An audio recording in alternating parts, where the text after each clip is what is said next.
CPM-ന്റെ കണ്ണൂർ ജില്ലാ കമ്മിറ്റി അംഗമായിരുന്ന ഡിവൈഎഫ്ഐയുടെ ജില്ലാ പ്രസിഡൻ്റായിരുന്ന കഥാകൃത്ത് കൂടിയായ ഇപ്പോൾ പാർട്ടിയിൽ നിന്ന് പുറത്തേക്ക് വന്ന മനു തോമസാണ് ഇന്ന് എഡിറ്റേഴ്സ് അസംബ്ലിയിലുള്ളത്. മനു ഒരുപാട് ഇൻ്റർവ്യൂസ് കൊടുത്തു. ഈ വിവാദത്തിന് ശേഷം പറയാനുള്ളതൊക്കെ ഒരുപാട് ഇങ്ങനെ വിവാദങ്ങളായിട്ടും അല്ലാതെയായിട്ടും പ്രസ്താവനയായിട്ടും അഭിമുഖങ്ങളായിട്ടൊക്കെ പുറത്തു വന്നു കഴിഞ്ഞിട്ട് തന്നെയാണ് നമ്മൾ ഇപ്പോൾ വീണ്ടും ഒന്നുകൂടി ഇരിക്കുന്നത്. അങ്ങനൊരു വിവാദം ഉണ്ടാവുന്നു, അതിനെക്കുറിച്ച് സംസ്ഥാന കമ്മിറ്റി ചർച്ച ചെയ്യുന്നു, തെരഞ്ഞെടുപ്പും ചർച്ച ചെയ്യുന്നു. അങ്ങനെ പല വിധത്തിൽ കലങ്ങി മറിഞ്ഞൊരു അന്തരീക്ഷം പാർട്ടിക്കകത്തുണ്ട്, സംസ്ഥാന രാഷ്ട്രീയത്തിൽ ഉണ്ട്. ഇപ്പോൾ എന്താണ് അവസ്ഥ, എന്ത് തോന്നുന്നു എന്ന് വെച്ചാൽ പാർട്ടി എപ്പോഴും പാർട്ടിക്കകത്ത് നിന്ന് വിമർശനങ്ങൾ ഉന്നയിക്കുന്ന ആളുകളുടെ അടുത്ത് നല്ല രീതിയിലല്ല പലപ്പോഴും പെരുമാറിയിട്ടുള്ളത് എന്നുള്ളൊരു ഭയം. ഇപ്പോൾ പോലീസ് സംരക്ഷണം ഏർപ്പെടുത്തിയിട്ടുണ്ട് മനുവിന്. അങ്ങനെ അന്വേഷണ കമ്മീഷനെ വെച്ചിട്ടുണ്ട് പാർട്ടി, രണ്ടാംഗ അന്വേഷണ കമ്മീഷൻ. എന്താണ് വിഷയം എന്ന് അന്വേഷിക്കാൻ വേണ്ടിയിട്ട് അങ്ങനെ പലതരത്തിലുള്ള സംഗതികളുണ്ട്. ഇപ്പം എന്താണ് തോന്നുന്നത്? ഞാൻ പ്രവർത്തിച്ചുകൊണ്ടിരുന്ന പാർട്ടിയിൽ ഞാൻ ഉന്നയിച്ച ഒരു പ്രധാനപ്പെട്ട ഒരു വിഷയമായിരുന്നു. ആ വിഷയം കുറച്ച് കാലമായതാണ്. അതിപ്പോഴാണ് പുറത്തിങ്ങനെ കുറച്ച് കാലം എന്ന് പറയുമ്പോൾ എത്ര കാലമായിട്ട് ഉന്നയിക്കുന്നുണ്ട്? ഏതാണ്ട് കോവിഡിൻ്റെ കാലം മുതൽ, ആ കാലം മുതൽ ഞാനൊരു പരാതി എന്ന നിലയിൽ കൊടുക്കാനും ഒക്കെ ഉണ്ടായ. അതിനു മുമ്പ് നമ്മൾ ഇത്തരം വിഷയങ്ങൾ ചർച്ച ചെയ്യുന്നുണ്ട് കമ്മിറ്റിക്കകത്ത്. പിന്നെ അതൊരു ആദ്യത്തെ ഒരു ഘട്ടം കഴിഞ്ഞ് പിന്നീട് അതൊരു ക്യാമ്പയിനായിട്ടൊക്കെ വരുന്നുണ്ട്. ഡിവൈഎഫ്ഐ പ്രസിഡന്റ് ആയിരുന്നു. ഡിവൈഎഫ്ഐയുടെ പ്രസിഡന്റ് ആയിരുന്ന സമയത്ത്. അപ്പോൾ പിന്നീട് ചില ഇഷ്യൂസ് ഈ പറഞ്ഞതുപോലെ പരാതിയായി എനിക്ക് കൊടുക്കേണ്ടി വന്നു, എഴുതി കൊടുക്കേണ്ടി വന്നു. അങ്ങനെ അത് പക്ഷേ എന്താ പ്രശ്നം പറ്റിയെന്ന് ചോദിച്ചാൽ കുറേ കാലം അതവിടെ ഇരുന്നു പോയി. എന്ത് പരാതികളായിരുന്നു അത്? ഇതുമായി ബന്ധപ്പെട്ടാണ് ഈ സാമൂഹ്യ വിരുദ്ധ സംഘങ്ങൾ, കൊട്ടേഷൻ, സ്വർണ്ണക്കടത്ത് സംഘങ്ങളുമായിട്ടുള്ള ചില ബന്ധങ്ങൾ, അതുപോലെ തന്നെ അവർ ഈ സംഘങ്ങൾ എനിക്കെതിരായിട്ട് നടത്തിയിട്ടുള്ള ചില ഗൂഢാലോചനയെ സംബന്ധിച്ച വിവരങ്ങൾ, രണ്ട് പരാതിയൊക്കെ ആയിട്ടാണ്. അതിലേതെങ്കിലും വ്യക്തികളെ പരാമർശിച്ചിരുന്നു? അത് ബന്ധപ്പെട്ട ചില ആളുകളെ പരാമർശിച്ചിരുന്നു. ഞാൻ ആദ്യം മുതലേ ഇതിനകത്ത് ഞാൻ ഇപ്പം ഈ മീഡിയയിൽ പറയുമ്പോഴും ഞാൻ പാർട്ടിക്കകത്ത് പറഞ്ഞ പേരുകളൊന്നും ഞാൻ ഇപ്പോഴും പുറത്തൊന്നും ഞാൻ പറഞ്ഞിട്ടില്ല. മീഡിയ ചർച്ച ചെയ്യുന്നുണ്ട്, പക്ഷെ ഞാനായിട്ട് ഈ പറഞ്ഞ കാര്യങ്ങളൊന്നും ഞാൻ പുറത്ത് പറഞ്ഞിട്ടില്ല. അപ്പോൾ ഞാനീ കൊടുത്ത പരാതികളെ സംബന്ധിച്ച് കുറേ ഞാൻ നേരത്തെ സൂചിപ്പിച്ചത് അവിടെ കുറേ നാൾ ഇരുന്നു പോയി. അതിൻ്റെ ഒരു പ്രയാസം എനിക്കുണ്ട്. ഏതാണ്ട് ഒരു വർഷത്തോളം ഈ പറഞ്ഞ ഗൗരവമായ പരാതി അവിടെ ഇരുന്നു പോയി. ഒട്ടും മൈൻഡ് ചെയ്തില്ലാത്തതുകൊണ്ടായിരിക്കുമല്ലോ അങ്ങനെ ഇരുന്ന് പോയിട്ടുണ്ടാവുക. പിന്നെ അതിൻ്റെ ഇടയ്ക്ക് മറ്റേ പാർട്ടിക്ക് ദൈനംദിന പരിപാടികളും സമ്മേളനങ്ങളും തിരക്കുകളും ഒക്കെ വരുന്നതുകൊണ്ട് ഇതിങ്ങനെ പിന്നീടത് പാർട്ടിക്കകത്ത് ഗൗരവമായിട്ടുള്ള ഈ സംഘടനാ പരിശോധനയുടെയും ചർച്ചകളുടെയൊക്കെ ഒരു ഘട്ടത്തിലാണ് ഞാൻ പിന്നീട് ഈ വിഷയം കമ്മിറ്റിക്കകത്ത് 2-3 തവണയായി ഉന്നയിച്ചു.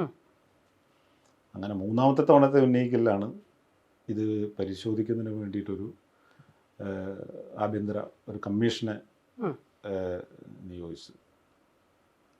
കമ്മീഷനെ സംബന്ധിച്ചിടത്തോളം അതെനിക്ക് തൃപ്തികരമായ ഒന്നല്ല. കാരണം വെച്ചാൽ അത് ഒരു ഏകാംഗ കമ്മീഷനാണ് വെച്ചത്. ഇത്രയും ഗൗരവമായൊരു പരാതിയെ സംബന്ധിച്ച് പരിശോധിക്കാൻ ഒരു ഏകാംഗ കമ്മീഷനെയൊക്കെ വെച്ച്. അപ്പം ഞാനിങ്ങനെ സ്ഥിരമായി, കാരണം ഞാൻ ആ കമ്മിറ്റിയിലുണ്ടല്ലോ, അപ്പം എനിക്കൊരു മറുപടി വേണമല്ലോ. അപ്പോൾ ആ മറുപടി തരാനെന്നതിലാണ് ഇപ്പം പറയുന്നതെന്ന് വെച്ചാൽ അത് പരിശോധിച്ചു, അതിൽ കഴമ്പില്ല എന്നാണ്. അതങ്ങനെയാണല്ലോ, ഒരു പരാതി എങ്ങനെ പരിശോധിക്കണമെന്നും എങ്ങനെ അതിനെ അവസാനിപ്പിക്കണമെന്നൊക്കെ തീരുമാനിച്ചു കഴിഞ്ഞാൽ അത് കഴമ്പില്ല എന്ന് ഒരു ഉത്തരത്തിലേക്ക് എത്തിക്കാൻ കഴിയും. അപ്പോൾ ആ അർത്ഥത്തിൽ അത് ഈ പറഞ്ഞ ഒരു വർഷത്തിന് ശേഷം ഒരു കമ്മീഷനൊക്കെ തീരുമാനിച്ച് ഒരു പേരിനുള്ള ഒരു കാര്യമാക്കി അതിനെ അവിടെ അവസാനിപ്പിക്കുകയാണ് ചെയ്തത്. അപ്പോൾ അങ്ങനെ ഒരു ഘട്ടത്തിൽ അതിന് ശേഷം ഞാൻ കമ്മിറ്റികളിലൊക്കെ പങ്കെടുക്കുന്നുണ്ട്, കുറച്ചു കാലം കൂടി പങ്കെടുക്കുന്നുണ്ട്. പക്ഷെ അതെന്നെ സംബന്ധിച്ച് ഭയങ്കര യാന്ത്രികമായൊരു പ്രവർത്തനമായിട്ട് എനിക്ക് തോന്നി ഈ പാർട്ടി പ്രവർത്തനം. കാരണം നമ്മുടെ ഒരു ആത്മാർത്ഥത നമ്മളിൽ നിന്ന് നഷ്ടപ്പെട്ടു പോകുന്നത്. അപ്പോൾ എനിക്ക് ആത്മാർത്ഥമല്ലാത്തൊരു കാര്യം ചെയ്യുന്നതിനോട് ഒട്ടും താല്പര്യമില്ല. അതുകൊണ്ട് ഞാൻ വിചാരിച്ചു അങ്ങനെയാണെങ്കിൽ ഇന്ന് പുറത്തേക്ക് പോകാം എന്നുള്ളതാണ്. ഞാൻ എൻ്റെ ചില അടുത്ത സുഹൃത്തുക്കളോടൊക്കെ ഞാനത് പങ്കുവച്ചിരുന്നു. നേതൃത്വത്തിനോട് പറഞ്ഞിരുന്നോ ഞാൻ പുതുക്കുന്നില്ല എന്ന് പറഞ്ഞിരുന്നു? അത് ഞാൻ എഴുതി കൊടുത്ത ഞാൻ രണ്ടാമത് സ്റ്റേറ്റ് കമ്മിറ്റിക്ക് എഴുതി കൊടുത്ത കത്തിനകത്ത് ഞാൻ പ്രത്യേകം പറഞ്ഞു എനിക്ക് തുടരാൻ താല്പര്യമില്ല എന്ന് ഞാൻ എഴുതി കൊടുത്തു. അത് ഈ പരാതിയിൽ അന്വേഷണ കമ്മീഷന്റെ ശേഷം ഈ പരാതിയെ ഞാൻ കോട്ട് ചെയ്തുകൊണ്ടാണ് സ്റ്റേറ്റ് കമ്മിറ്റിക്ക് കൊടുത്തത്. അതിന് മറുപടി കിട്ടിയോ? അതിന് എനിക്ക് മറുപടി കിട്ടില്ല. അത് അവർ ജില്ലാ കമ്മിറ്റിയിൽ കൊണ്ടുവന്ന് സംസ്ഥാന സെക്രട്ടറി ജില്ലാ സെക്രട്ടേറിയറ്റിൽ അത് ചർച്ച ചെയ്തെന്നാണ് ഞാൻ മനസ്സിലാക്കുന്നത്. അങ്ങനെയാണ് അതിൻ്റെ ഒരു രീതി. അപ്പോൾ അതവിടെ അവതരിപ്പിക്കപ്പെട്ടപ്പോൾ സ്വാഭാവികമായിട്ടും സംഭവിച്ചതെന്ന് വെച്ചാൽ ജില്ലാ സെക്രട്ടറി ഓൾറെഡി ഇതിൽ കഴമ്പില്ല എന്ന് പറഞ്ഞ് വെച്ചിട്ടുണ്ടല്ലോ. അതിൽ കൂടുതൽ അവർക്ക് അത് റീഓപ്പൺ ചെയ്യുന്നതിന് പരിമിതിയുണ്ട്. അതാണ് ഞാൻ പലപ്പോഴായി സൂചിപ്പിച്ച പാർട്ടിക്ക് ഈ പറഞ്ഞ കാര്യങ്ങൾ തുറന്ന് സമ്മതിക്കുന്നതിനോ ഇങ്ങനെ ഉണ്ട് എന്ന് സമ്മതിക്കുന്നതിനോ അല്ല ഏതെങ്കിലും അകത്തൊരു നേതാവിനെതിരായി അല്ലെങ്കിൽ ഏതെങ്കിലും വ്യക്തികൾക്കെതിരായി ഒരു നിലപാട് സ്വീകരിക്കുന്നതിനോ പരിമിതികളുണ്ട് എന്നുള്ളത് എനിക്ക് ബോധ്യപ്പെട്ടു. അപ്പം പിന്നെ നമ്മൾ എന്ത് ചെയ്യണം? നമ്മുടെ വ്യക്തിപരമായ ഒരു തിരഞ്ഞെടുക്കലാണ്. അപ്പം ഞാൻ നിശബ്ദനായി അങ്ങോട്ട് മാറി നിൽക്കാമെന്നുള്ളതാണ്. കാരണം നമുക്ക് തിരുത്താൻ വേണ്ടി പറ്റുന്നൊരു സംവിധാനമല്ല, അല്ലെ നമ്മൾ പറയുന്ന കാര്യത്തിൽ തിരുത്തൽ വരുന്ന ഒരു സംവിധാനമല്ല എന്നതുകൊണ്ട് നമ്മൾ സ്വയം അതിനകത്തുനിന്ന് തിരുത്തി പുറത്തേക്ക് പോവുക എന്നുള്ളതാണ് ഞാൻ സ്വീകരിച്ച ഒരു ലൈൻ. അതിനുശേഷം ഏതാണ്ട് 13-14 മാസം ഞാൻ പൂർണ്ണമായും നിശബ്ദനായി. ഞാൻ എൻ്റെതായ രീതിയിലേക്ക് ചുരുങ്ങി. കമ്മിറ്റികളിലൊന്നും പങ്കെടുത്തില്ല, ഒന്നിലും പങ്കെടുത്തില്ല. ഞാൻ പ്രവർത്തനങ്ങളിലൊന്നും പങ്കെടുത്തില്ല. അതിനിടയ്ക്ക് ലീഡേഴ്സ് എന്നെ വന്ന് കാണുന്നുണ്ട്. അപ്പം ഞാൻ അവരോട് പറഞ്ഞിട്ട് എനിക്ക് ഒരു മാനസികമായി ഒരു ആത്മാർത്ഥമായി പ്രവർത്തിക്കാൻ പറ്റുന്ന ഒരു മാനസികാവസ്ഥ എനിക്ക് എന്നെ സംബന്ധിച്ച് ഇപ്പോൾ ഇല്ല. ഇപ്പം ഞാൻ അതിനെക്കുറിച്ച് ആലോചിക്കുന്നില്ല എന്നാണ് പറഞ്ഞത്. അതും കഴിഞ്ഞ് കുറേ കാലം കൂടി കഴിഞ്ഞു. ഒരു 6 മാസം കൂടെ കഴിഞ്ഞാണ് മെമ്പർഷിപ്പ് പുതുക്കുന്ന സമയം വരുന്നത്, പാർട്ടി മെമ്പർഷിപ്പ് പുതുക്കുന്ന സമയം. അപ്പോഴെന്നെ അവർ ബന്ധപ്പെടുന്നുണ്ട് നിരവധി തവണ. ജില്ലാ കമ്മിറ്റിന്നോ അതോ സംസ്ഥാന? ജില്ലാ കമ്മിറ്റി ആണല്ലോ എൻ്റെ മെമ്പർഷിപ്പ് പുതുക്കേണ്ടത്. അപ്പോൾ ഞാൻ അതിനോട് പ്രതികരിച്ചില്ല എന്നുള്ളതാണ്. ഞാൻ എൻ്റെ ആ നിലപാട് തന്നെയാണ് ഞാൻ നിന്നത്. അപ്പോൾ ഞാൻ വീണ്ടും അതിൻ്റെ അകത്ത് പിന്നെ ഒരു സംസാരത്തിനൊന്നും ഞാൻ നിന്നില്ല. പല ആളുകൾ എന്നോട് സംസാരിക്കാൻ വേണ്ടി മുതിർന്നത്, പക്ഷേ ഞാൻ ആരുമായിട്ടും കോണ്ടാക്റ്റ് വെച്ചില്ല എന്നുള്ളതാണ് സത്യത്തിൽ. കാരണം വെച്ചാൽ ഞാൻ അതിൻ്റെ ഉള്ളിൽ നിന്നുകൊണ്ട് പറഞ്ഞപ്പോൾ ഈ കാര്യങ്ങളെ കേൾക്കാനും അല്ലെങ്കിൽ അതിനോട് ആ നിലയിലൊരു പ്രതികരണം ഉണ്ടാക്കാനും കഴിയാതിരുന്നിട്ട് പിന്നെ ഞാൻ ഇതിൻ്റെ പുറത്ത് നിൽക്കുമ്പോൾ ഞാനൊരു ബാർഗൈനിങ് അല്ലല്ലോ ചെയ്തത്, ഞാനൊരു വിലപേശലൊന്നുമല്ല ചെയ്തത്. ഇത് വളരെ ഗൗരവമായി സംഘടനയെ ബാധിക്കുന്ന ഒരു പ്രശ്നം, സമൂഹത്തെ ബാധിക്കുന്ന പ്രശ്നം. അതിനകത്ത് ചില കണ്ണികളുണ്ട് എന്ന് നമ്മൾ ചൂണ്ടിക്കാണിക്കുന്നു, ചില എവിഡൻസ് നമ്മൾ കൊടുക്കുന്നു. അപ്പം പിന്നെ അന്നപ്പോൾ ഇല്ലാത്ത ഒരു എന്നെ അവിടെ നിലനിർത്തിക്കൊണ്ട് എന്താണ് അത് എന്നെ നിലനിർത്തുക എന്നുള്ളത് ചിലപ്പം പാർട്ടിയുടെ ആവശ്യമായിരിക്കാം സ്വാഭാവികമായിട്ടും. പക്ഷേ എന്നെ സംബന്ധിച്ചിടത്തോളം എനിക്കത് യാന്ത്രികമായിട്ട് അങ്ങനെ പ്രവർത്തിക്കാൻ കഴിയും. അതെങ്ങനെയാണ്? നമ്മളല്ലാതാവണം. ഈ പറഞ്ഞതുപോലെ നമുക്ക് സാധാരണ ഇതിൽ അങ്ങനെയാണല്ലോ, പാർട്ടി സംഘടനാ രംഗത്തൊക്കെ പ്രവർത്തിക്കുമ്പോൾ പല ലക്ഷ്യങ്ങളൊക്കെ വെച്ചിട്ടാണ് പ്രവർത്തിക്കുക. നാളെ MLA ആവണം, അല്ലെങ്കിൽ നാളെ മറ്റേതെങ്കിലും പാർട്ടി സ്ഥാനങ്ങളുണ്ടാവണം. അത്തരം കാര്യങ്ങൾക്ക് വേണ്ടി നമുക്ക് വേണമെങ്കിൽ അതിനകത്ത് നിൽക്കാം. ഈ പറഞ്ഞതുപോലെ ഇതെല്ലാം മറന്ന് അതിനുള്ളിൽ നിശബ്ദനായി നിൽക്കാം. ഇപ്പോൾ ഒറ്റയ്ക്കായിരുന്നോ ഈ വിഷയങ്ങൾ? താങ്കൾ ഉന്നയിച്ച വിഷയങ്ങൾ ആരെങ്കിലും ഷെയർ ചെയ്തിരുന്നോ? അതായത് താങ്കൾക്ക് പിന്തുണ കിട്ടിയിരുന്നോ താങ്കളുടെ ആർഗ്യുമെന്റുകൾക്ക്? കമ്മിറ്റികൾക്കകത്തൊക്കെ ചിലരൊക്കെ, പക്ഷേ അതിൻ്റെ ഒരു പ്രശ്നം വെച്ചാൽ കണ്ണൂർ പോലൊരു സ്ഥലത്തൊക്കെ എന്ന് വെച്ചാൽ ഈ പറഞ്ഞ പോലെ ഗൗരവമായ കാര്യങ്ങൾക്കകത്തൊന്നും അങ്ങനെ വലിയൊരു നമ്മൾ പുറത്ത് വിചാരിക്കുന്ന പോലെ ചർച്ചകളൊന്നും നടക്കുന്നില്ല. എല്ലായിടത്തും ഒരു നിശബ്ദതയുണ്ട്. അത് കുറച്ച് കാലം എനിക്ക് തോന്നുന്നു ഈ പറഞ്ഞ നമ്മൾ ഈ പാർട്ടി എന്താ പറയുക ഭരണപരമായ കാര്യങ്ങളിലും മറ്റ് അതിൻ്റെ കുറേ കാര്യങ്ങളുണ്ടല്ലോ. അത് വെച്ചാൽ സ്ഥാനങ്ങൾ, മറ്റ് കാര്യങ്ങളൊക്കെ ഉണ്ടല്ലോ. ഇത് എല്ലാവരും എന്താ ചെയ്യുന്നുണ്ട്? ഞാൻ ചോദിക്കുന്നത് ഈ ഭരണം വീണ്ടും തുടരുന്നു, ആ ഭരണത്തെ കുറിച്ചല്ല ഞാൻ പറഞ്ഞത്. പൊതുവിൽ ഈ ഭരണത്തിൽ ഇടപെടുന്ന പാർട്ടി ഏത് ഘട്ടത്തിലും, അല്ലെങ്കിൽ ഇപ്പം സ്റ്റേറ്റിന്റെ ഭരണം ഇല്ലെങ്കിലും പാർട്ടിയെ സംബന്ധിച്ചിടത്തോളം ഒരുപാട് മറ്റ് ഭരണ സ്ഥാപനങ്ങളുണ്ട്. ഇതെല്ലാം ആരുടെയെങ്കിലുമൊക്കെ ആയിരിക്കുമല്ലോ, ആരെങ്കിലുമൊക്കെ അതിൻ്റെ അകത്ത് ഉണ്ടാവണമല്ലോ. സ്വാഭാവികമായിട്ടും ഈ കമ്മിറ്റികൾക്കകത്ത് എനിക്ക് തോന്നിയിട്ടുള്ളൊരു കാര്യം എന്ന് വെച്ചാൽ വിമർശനം ഉന്നയിച്ചാൽ അവർ ഈ പറഞ്ഞതുപോലെ കോർണർ ചെയ്യപ്പെടുമെന്നും അവർക്ക് ഏതെങ്കിലും ഒരു സ്ഥാനത്തേക്ക് എത്തിപ്പെടാൻ പറ്റില്ല എന്നൊക്കെയുള്ള ഭയത്തിൽ നിന്നുകൊണ്ടാണ് ഈ പറഞ്ഞ നിശബ്ദത ഉണ്ടാകുന്നത്. എന്നെ സംബന്ധിച്ചിടത്തോളം ഞാൻ അങ്ങനെ തീരെ ആഗ്രഹിക്കുന്നില്ല. ആഗ്രഹിക്കാത്ത ഒരാളാണ്. അതുകൊണ്ട് ഞാനെപ്പോഴും കമ്മിറ്റിക്കകത്ത് ഈ ചർച്ചകൾ ഉയർത്തിക്കൊണ്ടിരിക്കുന്ന ഒരു സ്വഭാവം എനിക്കുണ്ട്. കാരണം ഞാൻ അങ്ങനെ ഒന്നും കാണുന്നില്ല, മറ്റേ തരത്തിലുള്ള ഒന്നും കാണുന്നില്ല. ആദ്യം നിങ്ങൾ ഈ പറഞ്ഞ കാര്യങ്ങളെ തുറന്നു പറയാനും ഇടപെടാനും ശ്രമിക്കുന്നില്ല എങ്കിൽ പിന്നെ അതിനകത്ത് പിന്നെ എന്താ കമ്മ്യൂണിസ്റ്റ് പാർട്ടിയല്ലേ? അതുകൊണ്ടുള്ളൊരു തിരുത്തലിന് തയ്യാറാകുന്നില്ല എന്ന് പറഞ്ഞല്ലോ താങ്കൾ, പാർട്ടി കണ്ണൂരിലെ. ആ തിരുത്തലിന് അതിനെ തടഞ്ഞു നിർത്തുന്ന ഒരു ഘടകം എന്താണ്? ഈ പറഞ്ഞ വിഭാഗങ്ങളുടെ ഒരു അനഭിലഷണീയമായിട്ടുള്ള ഇടപെടലുകളാണ്. എങ്ങനെ, ഏത് കാര്യത്തിലാണ് ഉദ്ദേശിച്ചത്? ഈ പറഞ്ഞ താങ്കൾ ഉന്നയിച്ച വിഷയങ്ങളിൽ പാർട്ടി തിരുത്തലിന് തയ്യാറാകുന്നില്ല എന്ന് പറഞ്ഞല്ലോ. അതിനകത്ത് ഞാൻ പറഞ്ഞത് ഇതിന്റെ പരിമിതി എന്ന് പറയുന്നത് ഇപ്പം ഇത്തരം കാര്യങ്ങളെ ഇത് ഭയങ്കരമായിട്ട് പരിക്കേൽപ്പിക്കുന്ന പ്രശ്നങ്ങളാണല്ലോ. സംസ്ഥാന തലത്തിൽ ചർച്ച ചെയ്യപ്പെടും. ഇപ്പോൾ ഒരു നടപടി വന്നു കഴിഞ്ഞാൽ അല്ലെങ്കിൽ തുറന്ന് സമ്മതിക്കുക എന്ന് പറയുന്നത് അതൊരു പ്രശ്നമാണ്. ഞങ്ങളുടെ കൂട്ടത്തിൽ ഇങ്ങനെയുണ്ട്, അല്ലെങ്കിൽ ഞങ്ങളുടെ കൂട്ടത്തിൽ ഇത്തരം ആളുകളുണ്ട് എന്ന് തുറന്ന് സമ്മതിക്കുക എന്നുള്ളത് പാർട്ടിയെ സംബന്ധിച്ച്, CPM സംബന്ധിച്ച് അതൊരു വലിയ പരിക്ക് വരുന്ന കാര്യമാണ്. അപ്പോൾ എന്ത് ചെയ്യും? അതൊന്ന് അങ്ങനെ പോവുകയാണെങ്കിൽ അങ്ങ് പോട്ടെ എന്നുള്ളതാണ്. എല്ലാത്തിനെയും അങ്ങ് അമർത്തി അങ്ങ് പോവുക എന്നുള്ളതാണ് ഒരു. മനു ഏതെങ്കിലും ഘട്ടത്തിലേ ഇത് മനുവായിട്ട് പുറത്തു പറയണം, ഈ വിഷയം ഇന്ന കാരണം കൊണ്ടാണ് ഞാൻ ഇതൊന്ന് പുറത്തു വന്നത് എന്ന് വിചാരിച്ചിട്ടുണ്ടോ? അതോ ഇതിപ്പോ ഇതിന്റെ മിനിറ്റ്സ് താഴത്തേക്ക് മീഡിയയിൽ വാർത്തയായിട്ട് വരുന്നു, അതിനുശേഷമാണല്ലോ ഈ പ്രതികരണങ്ങളും പരസ്യമായിട്ടുള്ളതൊക്കെ വരുന്നത്, ഞാനായിട്ട് ഇത് കൊണ്ടുവരണം അങ്ങനെ ഉദ്ദേശിച്ചിരുന്നു പുറത്തു പറയണം? ഇല്ല, ഞാൻ ഉദ്ദേശിച്ചിരുന്നില്ല. അതെന്താ വെച്ചാൽ അതാ പറഞ്ഞു, ഞാൻ അവിടുന്ന് ഞാൻ നിശബ്ദനായി അങ്ങ് മാറി. ഞാൻ പിന്നെ ഈ പറഞ്ഞ കുറച്ച് സമയമൊക്കെ കണ്ടെത്തി വായനയും കുറച്ച് എഴുത്തും എന്നൊക്കെ പറഞ്ഞ് പിന്നെ കുറച്ച് യാത്രയൊക്കെ പോവുക, ഇങ്ങനെ ഒരു മൂഡിലേക്ക് ഞാനങ്ങ് മാറിയിരുന്നു. നമ്മൾ ചെയ്തുകൊണ്ടിരിക്കുന്ന മറ്റ് ചില കാര്യങ്ങളൊക്കെ ഉണ്ട്, നമ്മുടെ ചില സംരംഭങ്ങളും കാര്യങ്ങളും, അതൊക്കെ ആയിട്ടങ്ങ് മാറി നിൽക്കാമെന്ന് വിചാരിച്ചു. പൊടുന്നതിനെയാണ് ഈ പറഞ്ഞ ഇവരിപ്പോൾ ഈ ഫെബ്രുവരിയിലാണല്ലോ മെമ്പർഷിപ്പ് പുതുക്കുന്ന ഘട്ടം. അപ്പം മെമ്പർഷിപ്പ് അതാണ് അതിൻ്റെ ഏറ്റവും വലിയ ഒരു രസകരമായ കാര്യം. ഫെബ്രുവരി കഴിഞ്ഞിട്ട് ഇപ്പോൾ എത്ര ജൂണായി.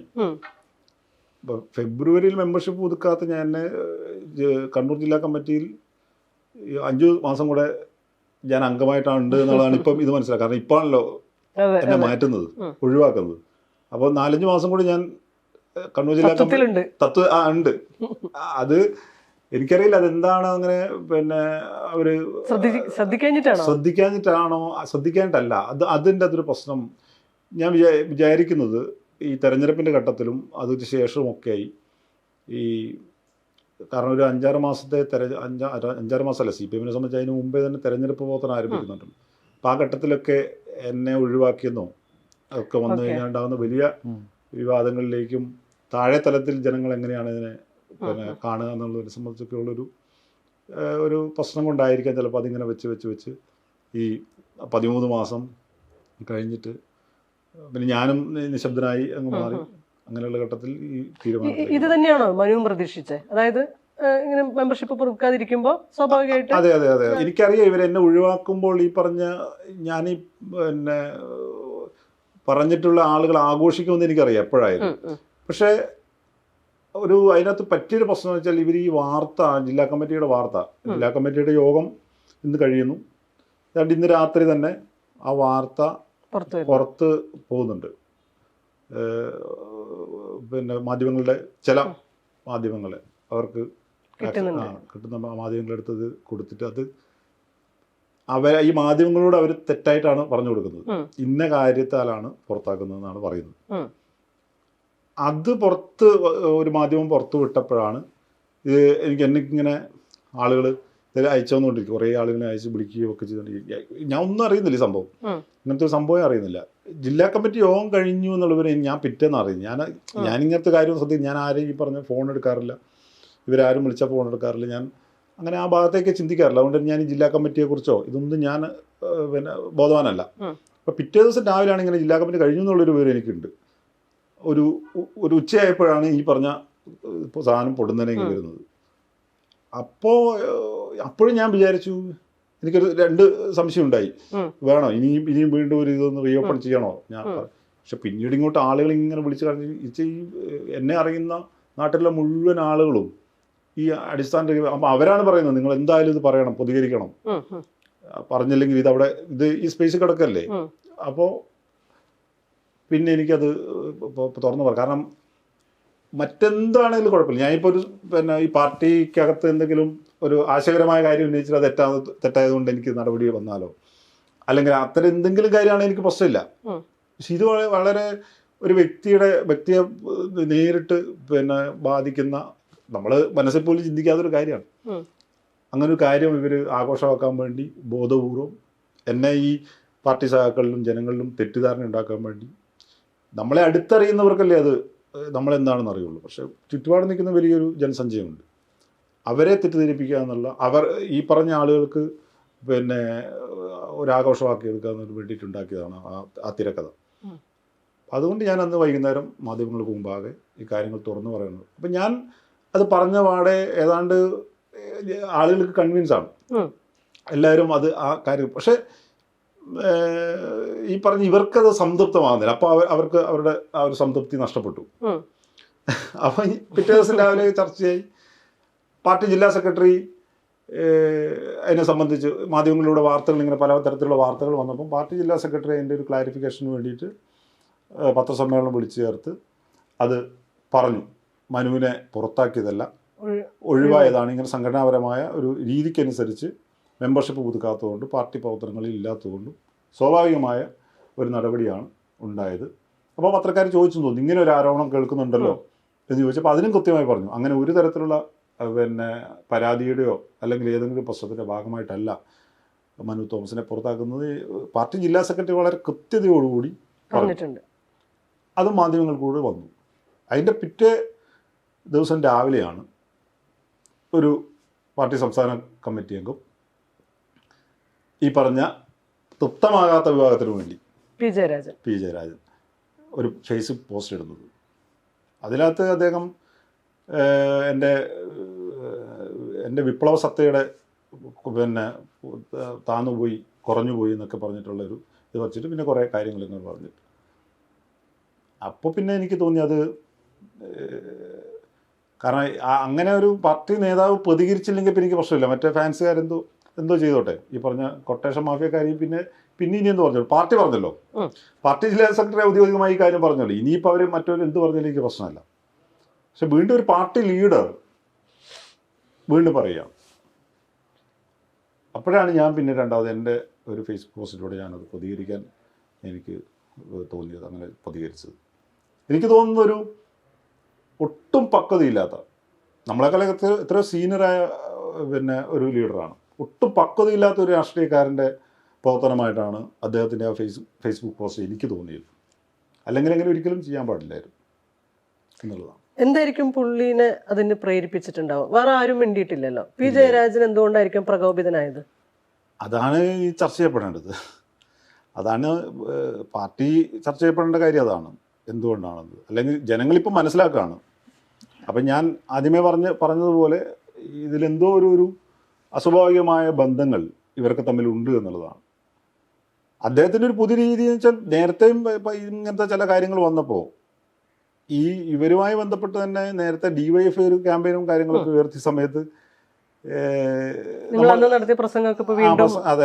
പ്രസംഗ ആ ക്യാമ്പയിനും അതുപോലെ നമ്മൾ വലിയ ക്യാമ്പയിൻ്റെ ഉള്ളിൽ ഒരു വലിയ ശുചീകരണം ഞങ്ങൾ നടത്തിയിരുന്നു. കാരണം വെച്ചാൽ ഈ സംഘം എന്ന് പറയുന്നത് നമ്മളൊന്നും വിചാരിക്കാത്ത ഇതിന് മേലെയുള്ള സോഷ്യൽ മീഡിയ നെറ്റ്വർക്ക് ഉണ്ട്.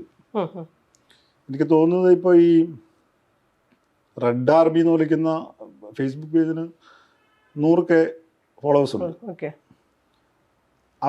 ഇവരെല്ലാം ചേർന്ന ഒരു നെറ്റ്വർക്കാണ്. പിന്നെ ഇവർക്കെല്ലാം സ്വകാര്യ വാട്സപ്പ് ഗ്രൂപ്പുകളുണ്ട്. അത് ആർക്കും അറിയാത്ത, പാർട്ടിക്ക് വേറൊരു സോഷ്യൽ മീഡിയ പ്രചരണ സംവിധാനമുണ്ട്. പക്ഷെ അതിനേക്കാളൊക്കെ ഇത്ര ബൃഹത്തായ ഒരു സംവിധാനം ഇവർക്കുണ്ട്. അപ്പം ഇത് ഞങ്ങൾ കുറച്ചൊരു 4-5 വർഷം മുമ്പേ ഈ കാര്യം ഞങ്ങൾ ചർച്ച ചെയ്തിട്ടുണ്ട് DYFI എന്നതിൽ. ഈ സംഘത്തിനെയാണോ MV ജയരാജൻ ഇലക്ഷൻ കഴിഞ്ഞ് നടത്തിയ ഒരു പ്രസംഗത്തിൽ തള്ളി പറഞ്ഞേ? അദ്ദേഹം പറഞ്ഞത് പോരാളി ഷാജി എന്നൊക്കെ പറയുന്ന ഇതൊക്കെ സമാനമായ സാധനമാണ്. പക്ഷെ ഇതാണ് എനിക്ക് തോന്നുന്നില്ല. പക്ഷെ ഇവരും ഈ പറഞ്ഞ പോലെ അവർക്ക് ടാർഗറ്റിൻ്റെ ആളെ ഒരു ടാർഗറ്റ് ചെയ്യും, അറ്റാക്ക് ചെയ്യും. അത് ഏത് പാർട്ടി നേതാവായാലും, അത് ഞാനെന്നല്ല ആരായാലും, അവർക്ക് താല്പര്യമില്ലെങ്കിൽ അവർ അറ്റാക്ക് ചെയ്യും. അവർക്ക് ഇഷ്ടപ്പെടാത്ത പാർട്ടി നയം വന്നാൽ അപ്പം അതിനകത്ത് ചർച്ചകൾ നടക്കും. ഇതിങ്ങനെ ഒരു രീതിയായിരുന്നു. പിന്നെ ഈ പറഞ്ഞ കൊട്ടേഷൻ ജോലി ചെയ്യുന്നവർ, ഇപ്പോൾ സ്വർണം പൊട്ടിക്കുന്ന ആളുകൾ, ഇങ്ങനെയുള്ള ആളുകളെല്ലാം അവധാനത വാടി പുകഴ്ത്തുക എന്നുള്ളതാണ് ഈ ഗ്രൂപ്പിൻ്റെ പ്രധാനപ്പെട്ട ഒരു ഇത്. ഏതാണ് ഒരു 4-5 വർഷം മുമ്പ് ഉണ്ടായിരുന്നത്. അപ്പോൾ എന്താ സംഭവിച്ചതെന്ന് വെച്ചാൽ അന്ന് ഈ പാർട്ടി ഇതിനെ തള്ളി പറഞ്ഞിട്ടില്ല, ഇവരെ തള്ളി പറഞ്ഞിട്ടില്ല. അന്ന് ഇവരെല്ലാം പാർട്ടിയുടെ ഭാഗമാണെന്നുള്ളതാണ് പൊതുവെയുള്ള ഒരു വെപ്പ്. അപ്പം നമ്മുടെ ഈ ഡിവൈഎഫ്ഐക്കാർ അതുപോലത്തെ താഴെ പാർട്ടി ആളുകളൊക്കെ ഇവരെന്ത് പ്രധാനപ്പെട്ട പാർട്ടിയുടെ നമ്മുടെ ധാരണ അത് തന്നെയായിരുന്നു. ആരുടെ? നിങ്ങളിപ്പോ പാർട്ടിന്റെ അകത്ത് നിൽക്കുമ്പോൾ അതിന്റെ ഒരു സംഘടന ഞങ്ങൾക്കറിയത് അങ്ങനെയല്ല എന്നുള്ളത്. പക്ഷേങ്കിൽ പാർട്ടി ഔദ്യോഗികമായി ഒന്നും പറയാത്തതുകൊണ്ടും ഇവരിങ്ങനെ ഈ മറ്റേ ഈ പറഞ്ഞ പോലെ അറ്റവും മുറിയുള്ള വിപ്ലവ സാഹിത്യം ഇങ്ങനെ ഈ ഫേസ്ബുക്കിനകത്തൂടെ ഇങ്ങനെ എഴുതും. എന്നിട്ട് ഇതായി പറഞ്ഞ താഴെ ചെറുപ്പക്കാർക്ക്, ഈ ഒരു പ്രായത്തിലുള്ള ചെറുപ്പക്കാർ, അവരെ സംബന്ധിച്ചോളം ഇതൊക്കെ കാണുമ്പോൾ എന്തോ വലിയ ആവേശഭരിതരായി ഇവരെന്ത് പറഞ്ഞാലും അത് ചെയ്യാൻ തയ്യാറാകുന്നവരാവും. അപ്പം അങ്ങനെ ഒരു വലിയ നെറ്റ്വർക്ക് കേരളത്തിലെമ്പാടും അങ്ങ് തിരുവനന്തപുരം മുതൽ കാസർഗോഡ് വരെ ഇവരുണ്ടാക്കിയിട്ടുണ്ട് ഈ സംവിധാനത്തിലൂടെ. കണ്ണൂർ മാത്രമൊന്നുമല്ല, വലിയ ശക്തമായ വേരുകളുണ്ട്. പത്തനംതിട്ട, എറണാകുളം, തൃശ്ശൂരൊക്കെ ഇവർക്ക് വേരുകളുണ്ട്. അപ്പോൾ ഇവർക്ക് തിരുവനന്തപുരം മുതൽ എവിടെയും ഏത് കാര്യങ്ങൾക്കോ ഏത് ഓപ്പറേഷൻസും ഈ ഡിവൈഎഫ്ഐയുടെ ചെറുപ്പക്കാർ ഇവർ ഉപയോഗിക്കും. അപ്പോൾ എന്താ ഉപയോഗിക്കുന്നത്? ഈ ബന്ധങ്ങൾ ഉപയോഗിച്ചുകൊണ്ടാണ് ഇവർ ഇവിടുത്തെ കണ്ണൂരിലെ വലിയ എന്തോ പാർട്ടിയുടെ വലിയ ഔദ്യോഗിക സംവിധാനമാണെന്ന് തെറ്റിദ്ധരിക്കുന്നുണ്ട്. അങ്ങനെയായിരുന്നു ഈ സംവിധാനം ഉണ്ടായത്, അങ്ങനെയായിരുന്നു ഉണ്ടായിരുന്നത്. അപ്പോൾ ഇവർ പറഞ്ഞാൽ എന്തും ചെയ്തു കൊടുക്കണം എന്നുള്ള മെസ്സേജ് ഇവരിലുണ്ട്, ഈ ചെറുപ്പക്കാരിലുണ്ട്. അപ്പോൾ ഇവർ അവിടെ ഇവിടെയൊക്കെ വിളിച്ച് ഈ പിന്നെ ഇവരുടെ പല ഓപ്പറേഷൻസ് നടക്കുമ്പോൾ ചില വീടുകളെ കാണിച്ചു കൊടുക്കാൻ, ചില വാഹനങ്ങളെ നിരീക്ഷിക്കാൻ, വഴി പറഞ്ഞു കൊടുക്കാൻ, ഇങ്ങനെയൊക്കെയുള്ള കാര്യങ്ങൾക്ക് ഇവർ ഉപയോഗിച്ചുകൊണ്ടിരിക്കുകയാണ് ഈ സാധനം. ഇത് നമുക്ക് ഇങ്ങനത്തെ ചില ഇൻഫർമേഷൻസ് കിട്ടിയിട്ടുണ്ട്. അപ്പോൾ ഇത് പിന്നീടത് കൊട്ടേഷൻ സംഘങ്ങളുടെ ഒരു വലിയ വിളയാട്ട സമയം ഉണ്ടായിരുന്നു ഈ പറഞ്ഞ കോവിഡിൻ്റെ ഒക്കെ ആ കാലഘട്ടത്തിൽ. പിന്നെ ഇത് തെരുവ് യുദ്ധം പോലെ, കൂത്തുപറമ്പിലൊക്കെ തെരുവ് യുദ്ധം പോലെ ഇവർ കൊട്ടേഷൻ സംഘങ്ങൾ പരസ്പരം ഏറ്റുമുട്ടുക, രാത്രി ബോംബെറിയുക, വടിവാൾ കൊണ്ട് കസർത്ത് നടത്തുക, ഇങ്ങനെയൊക്കെ വരുന്ന വലിയ തലവേദനകൾ പല ഘട്ടത്തിൽ വന്ന പാർട്ടി കേന്ദ്രങ്ങളിലാണ്. വന്നപ്പോഴാണ് പിന്നെ അത് ഒന്നുകൂടി സീരിയസ് ആയി എടുക്കാനും ഇതിനെ പിന്നെ ഒന്ന് ശുചീകരിക്കാനുമുള്ള. ഡിവൈഎഫ്ഐയുടെയോ CPM-ന്റെയോ ജില്ലാ നേതൃത്വത്തിനൊന്നും ഇതിന്റെ മേലെ ഒരു കൺട്രോളും ഇല്ല, ഔദ്യോഗിക അന്നൊരു കൺട്രോളും ഇല്ലായിരുന്നു. ആരാണെന്നും അറിയില്ല. അത് പിന്നെ ചില പരാതികളൊക്കെ സംസ്ഥാന കമ്മിറ്റിക്ക് പോയ ചില പരാതികളൊക്കെ ഉണ്ട് മുന്നേ, ചില വിഷയങ്ങളെ അടിസ്ഥാനമാക്കി. ഇപ്പം ചില ആളുകളുടെ പണം നഷ്ടപ്പെട്ടു, അല്ലെങ്കിൽ അങ്ങനത്തെ ഒക്കെ ചില വിഷയങ്ങൾ, അല്ലെങ്കിൽ ഈ കാര്യങ്ങളൊക്കെ ചില പരാതികളൊക്കെ പോയപ്പോൾ ചില നടപടികളൊക്കെ വന്നിട്ടുണ്ട്, ചുരുക്കം ചില നടപടികളൊക്കെ. അതല്ലാതെ ഇതിന് പൊതുവായിട്ട് ഇതിനെ ഒന്ന് ഈ നിലയിൽ കാണാൻ എടുക്കാനൊന്നും അന്നും ആരും തയ്യാറായില്ല എന്നുള്ളതാണ്. നമ്മുടെ ഈ CPM-ന്റെ അല്ലെങ്കിൽ ഡിവൈഎഫ്ഐയുടെ പ്രവർത്തകരെ മാത്രമാണോ ഈ സംഘങ്ങൾ ഉപയോഗിച്ചിരുന്നത്, അതോ മറ്റ് പാർട്ടികളിലെ ആൾക്കാരെയും ഈ സംഘത്തിന്റെ ഒരു ഭാഗമാക്കി നിർത്തി? അവർക്ക് പലരുമായിട്ട് ബന്ധങ്ങളുണ്ട്, പക്ഷെ കൂടുതലും ഈ സംവിധാനത്തെയാണ് ഉപയോഗിച്ചത്. പക്ഷേ അവർക്ക് മറ്റ് സംവിധാനങ്ങൾ, മറ്റാളുകളുമായിട്ട് ബന്ധങ്ങളുണ്ട്, മറ്റ് കൊട്ടേഷൻ സംഘങ്ങളുമായിട്ടും ബന്ധമുണ്ട്. അപ്പോൾ നമ്മൾ ഡിവൈഎഫ്ഐ എന്നതിൽ ആദ്യം എടുത്ത് ഇവരുടെ ഈ സോഷ്യൽ മീഡിയ നെറ്റ്വർക്കിനെ അകത്തുനിന്ന് ഈ നമ്മുടെ ആളുകളെ പിൻവലിപ്പിക്കുക എന്നുള്ള ഒരു ക്യാമ്പയിനാണ് ഞങ്ങൾ ആദ്യം എടുത്തത്. ഞങ്ങളങ്ങനെ സർക്കുലറൊക്കെ താഴേക്ക് അയച്ചിട്ടുണ്ട്.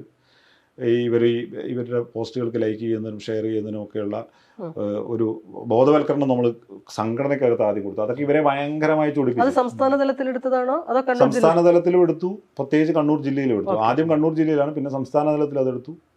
അങ്ങനെ ഒരു ഇത് എടുത്തിരുന്നു. അതൊക്കെ ഇവരെ ഭയങ്കരമായിട്ട് പിന്നെ ദേഷ്യം പിടിപ്പിച്ചിട്ടുണ്ട്. പക്ഷെ എന്നിട്ടും മനസ്സിലാകാത്ത കുറേ ആളുകളുണ്ടായിരുന്നു അപ്പോഴും. ഈ ആദ്യഘട്ടത്തിൽ എന്ന് വെച്ചാൽ പാർട്ടിയുടെ വളരെ ഉത്തരവാദിത്തപ്പെട്ടവരൊക്കെ ഇവരുടെ പ്രധാനപ്പെട്ട ഫോളോവേഴ്സാണ്. പാർട്ടി DC മെമ്പർമാർ മുതൽ ഏരിയ കമ്മിറ്റി, സംസ്ഥാന കമ്മിറ്റി അംഗങ്ങൾ വരെ ഇവരെയൊക്കെ ഫോളോ ചെയ്യുകയും ഇവർക്ക് ലൈക്ക് ചെയ്യുകയൊക്കെ ചെയ്യുന്ന ആളുകളൊക്കെ ഉണ്ടായിരുന്നു. നമ്മൾ പാർട്ടിയുടെ ഔദ്യോഗിക സംവിധാനം തന്നെ ഇവരെ ചിലപ്പോൾ സോഷ്യൽ മീഡിയ സംവിധാനത്തിന് വേണ്ടി ഡിപ്പെൻഡ് ചെയ്തു. ഈ ആളുകളെയൊക്കെ ഉത്തരവാദിത്തപ്പെട്ട ചില സ്ഥലത്ത് ഇതിനു വേണ്ടിയിട്ട് കൊണ്ടിരുന്ന സ്ഥിതി ഉണ്ടായി. അവരവിടെ നിന്നാണ് ഈ ബാക്കി വലിയ നേതൃത്വമായിട്ടൊക്കെയുള്ള ബന്ധം ഉണ്ടാക്കുന്നത്. ഉത്തരവാദിത്തപ്പെട്ടെന്ന് പറഞ്ഞാൽ ഞെട്ടിപ്പോവും. അതുപോലെയുള്ള സ്ഥലത്ത് കൊണ്ട് ഇവരെ ഇരുത്തുന്ന ഒരു സാഹചര്യം ഉണ്ടായിരുന്നു. അപ്പോൾ അവിടെ നിന്ന് ഇവർ നേതാക്കളുമായിട്ടൊക്കെയുള്ള ബന്ധം ഉണ്ടാക്കി. ചില നേതാക്കളൊക്കെ ഇവർ ഈ പറഞ്ഞ ആളുകളെയൊക്കെ കെട്ടിപ്പിടിച്ച് ഫോട്ടോസ്, അവരെവിടെയെങ്കിലും പ്രസംഗിക്കുമ്പോൾ ഇവരെ കോട്ട് ചെയ്യുക, ഈ പറഞ്ഞ ആളുകളെ കോട്ട് ചെയ്യുക, ഇങ്ങനെയൊക്കെയുള്ള ഒരു ഭയങ്കര ഒരു ഔദ്യോഗിക സംവിധാനമായി മാറിയിരുന്നു. അവിടെയാണ് ഞങ്ങൾ ഈ പിന്നീട് ഈ പറഞ്ഞ ഒരു ക്യാമ്പയിനിലേക്ക് വരുന്നത്. അത് ഡിവൈഎഫ്ഐയുടെ ക്യാമ്പയിൻ വരുന്നത്. അപ്പം അന്നപ്പോഴത്തേക്കും പിന്നെ ഇതിങ്ങനെ പുറത്ത് പല സംഭവങ്ങൾ വരാൻ തുടങ്ങി. ഈ രാമനാട്ടുകര വിഷയം അതുപോലെയുള്ള പല വിഷയങ്ങൾ പിന്നീട് വരാൻ തുടങ്ങിയല്ലോ പലതരത്തിൽ. ഞാൻ നേരത്തെ പറഞ്ഞ തെരുവ് യുദ്ധമായി മാറുന്നു. പല സ്ഥലത്തു നിന്നും പല വാർത്തകൾ വരുന്നു. ചില സ്ഥലങ്ങളിൽ ഡിവൈഎഫ്ഐയുടെ ഭാരവാഹികൾ തന്നെ ഉൾപ്പെടുന്നു. ഇവരൊന്നും ഭാരവാഹികളല്ല, മുൻ ഭാരവാഹികളൊക്കെ ആയിട്ട് ചില ഇവരൊക്കെ ഉണ്ട്. എന്നിട്ടും ഒരു തിരുത്തൽ നടപടി ഉണ്ടാവുന്നില്ല. അങ്ങനെ വന്ന ഘട്ടത്തിലാണ് അതൊരു പിന്നെ ഈ പറഞ്ഞൊരു പൊതു ക്യാമ്പയിനായി വരികയും നമ്മൾ ഈ ജാഥയൊക്കെ ഒരു 5 ജാഥ നടത്തി. അങ്ങനെയാണ് ആ കാര്യങ്ങൾ നടന്നത്. അപ്പൊ അതിന് ഈ പറഞ്ഞ സംസ്ഥാന നേതൃത്വത്തിന്റെ പിന്തുണ ഉണ്ടായിരുന്നോ? ഈ അവസാന ജാഥ എന്നുള്ളത് ഞങ്ങൾ ആവശ്യപ്പെട്ടിട്ട് സംസ്ഥാന കമ്മിറ്റി ആവശ്യപ്പെട്ടു ഇങ്ങനെ ഇത് നടത്തണമെന്നുള്ളത്. സംസ്ഥാന തലത്തിലൊരു ക്യാമ്പയിൻ എടുക്കാനും ഇവിടെ ജില്ലയിൽ ജാഥകൾ സംഘടിപ്പിക്കാനൊക്കെ അങ്ങനെയാണ് തീരുമാനിക്കുന്നത്. അതിനോടുള്ള ഡിവൈഎഫ്ഐയിലെ അല്ലെങ്കിൽ CPM അണികളുടെ പ്രതികരണം എന്തായിരുന്നു അത്തരം പ്രവർത്തനങ്ങളോടുള്ള? അത് അന്നിപ്പോ സത്യത്തിൽ ഇത് പറയുമ്പോൾ കുറെ ആളുകൾക്കൊന്നും എന്താണ് ഇത് സംഭവിക്കുന്നത് മനസ്സിലാവുന്നില്ല.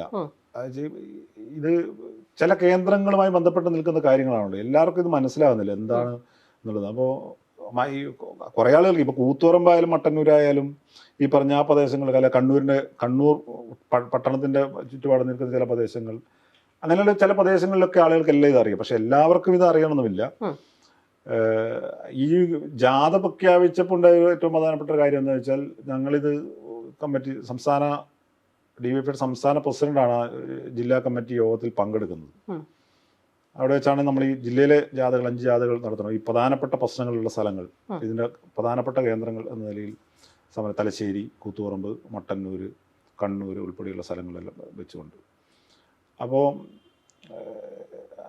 അതിനെ സംബന്ധിച്ച് ഭയങ്കര പിന്നെ രസകരമാണ്. ആ കമ്മിറ്റിക്കകത്ത്, ഈ തീരുമാനിക്കുന്ന കമ്മിറ്റിക്കകത്ത് പിന്നെ കൊട്ടേഷൻ, നമ്മൾ ഈ പ്രധാന വിഷയം ഈ കൊട്ടേഷൻ മാഫിയ സ്വർണ്ണക്കടത്ത് വിഷയമാണ് നമ്മൾ പ്രധാനമായിട്ട് ഹൈലൈറ്റ് ചെയ്യാൻ തീരുമാനിച്ചത്.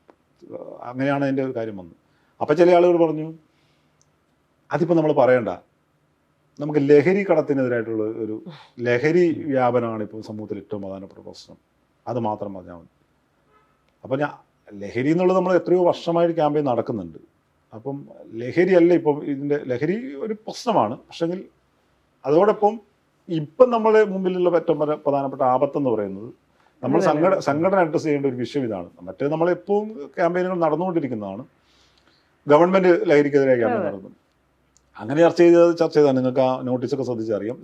ലഹരി കൂടി കൂട്ടിച്ചേർത്തുകൊണ്ട് ലഹരി, കൊട്ടേഷൻ, സ്വർണ്ണക്കടത്ത്. പക്ഷെ ലഹരിയാണ് മുമ്പിൽ വെപ്പിച്ചത്. മനസ്സിലായില്ലേ? അപ്പം അതിന് കൃത്യമായ ഒരു ഉന്നം ഉണ്ടായിരുന്നു. അപ്പോൾ കൊട്ടേഷൻ എന്നുള്ളത് 2ാമത്തതാണ്, അല്ല 3ാമത്തതാണ്, ലഹരിയാണ് 1ാമത്തെന്നുള്ളൊരു മെസ്സേജാണ് തന്നത്. നല്ലതിന്, അത് കുഴപ്പമില്ല. ലഹരിയും ചർച്ച ചെയ്യപ്പെടേണ്ട വിഷയമാണ്. ഇവരും ഈ ലഹരിയുടെ ഭാഗമുള്ളവരുണ്ട്, ഈ പറഞ്ഞ ലഹരി കടത്തിൻ്റെ ഒക്കെ ഭാഗമുള്ളവരുണ്ട്. എന്തായാലും ജാഥ നടന്നു. അതിന് രസകരമായ എനിക്ക് കുറേ അനുഭവങ്ങളുണ്ട് ആ ജാഥയെ സംബന്ധിച്ച്.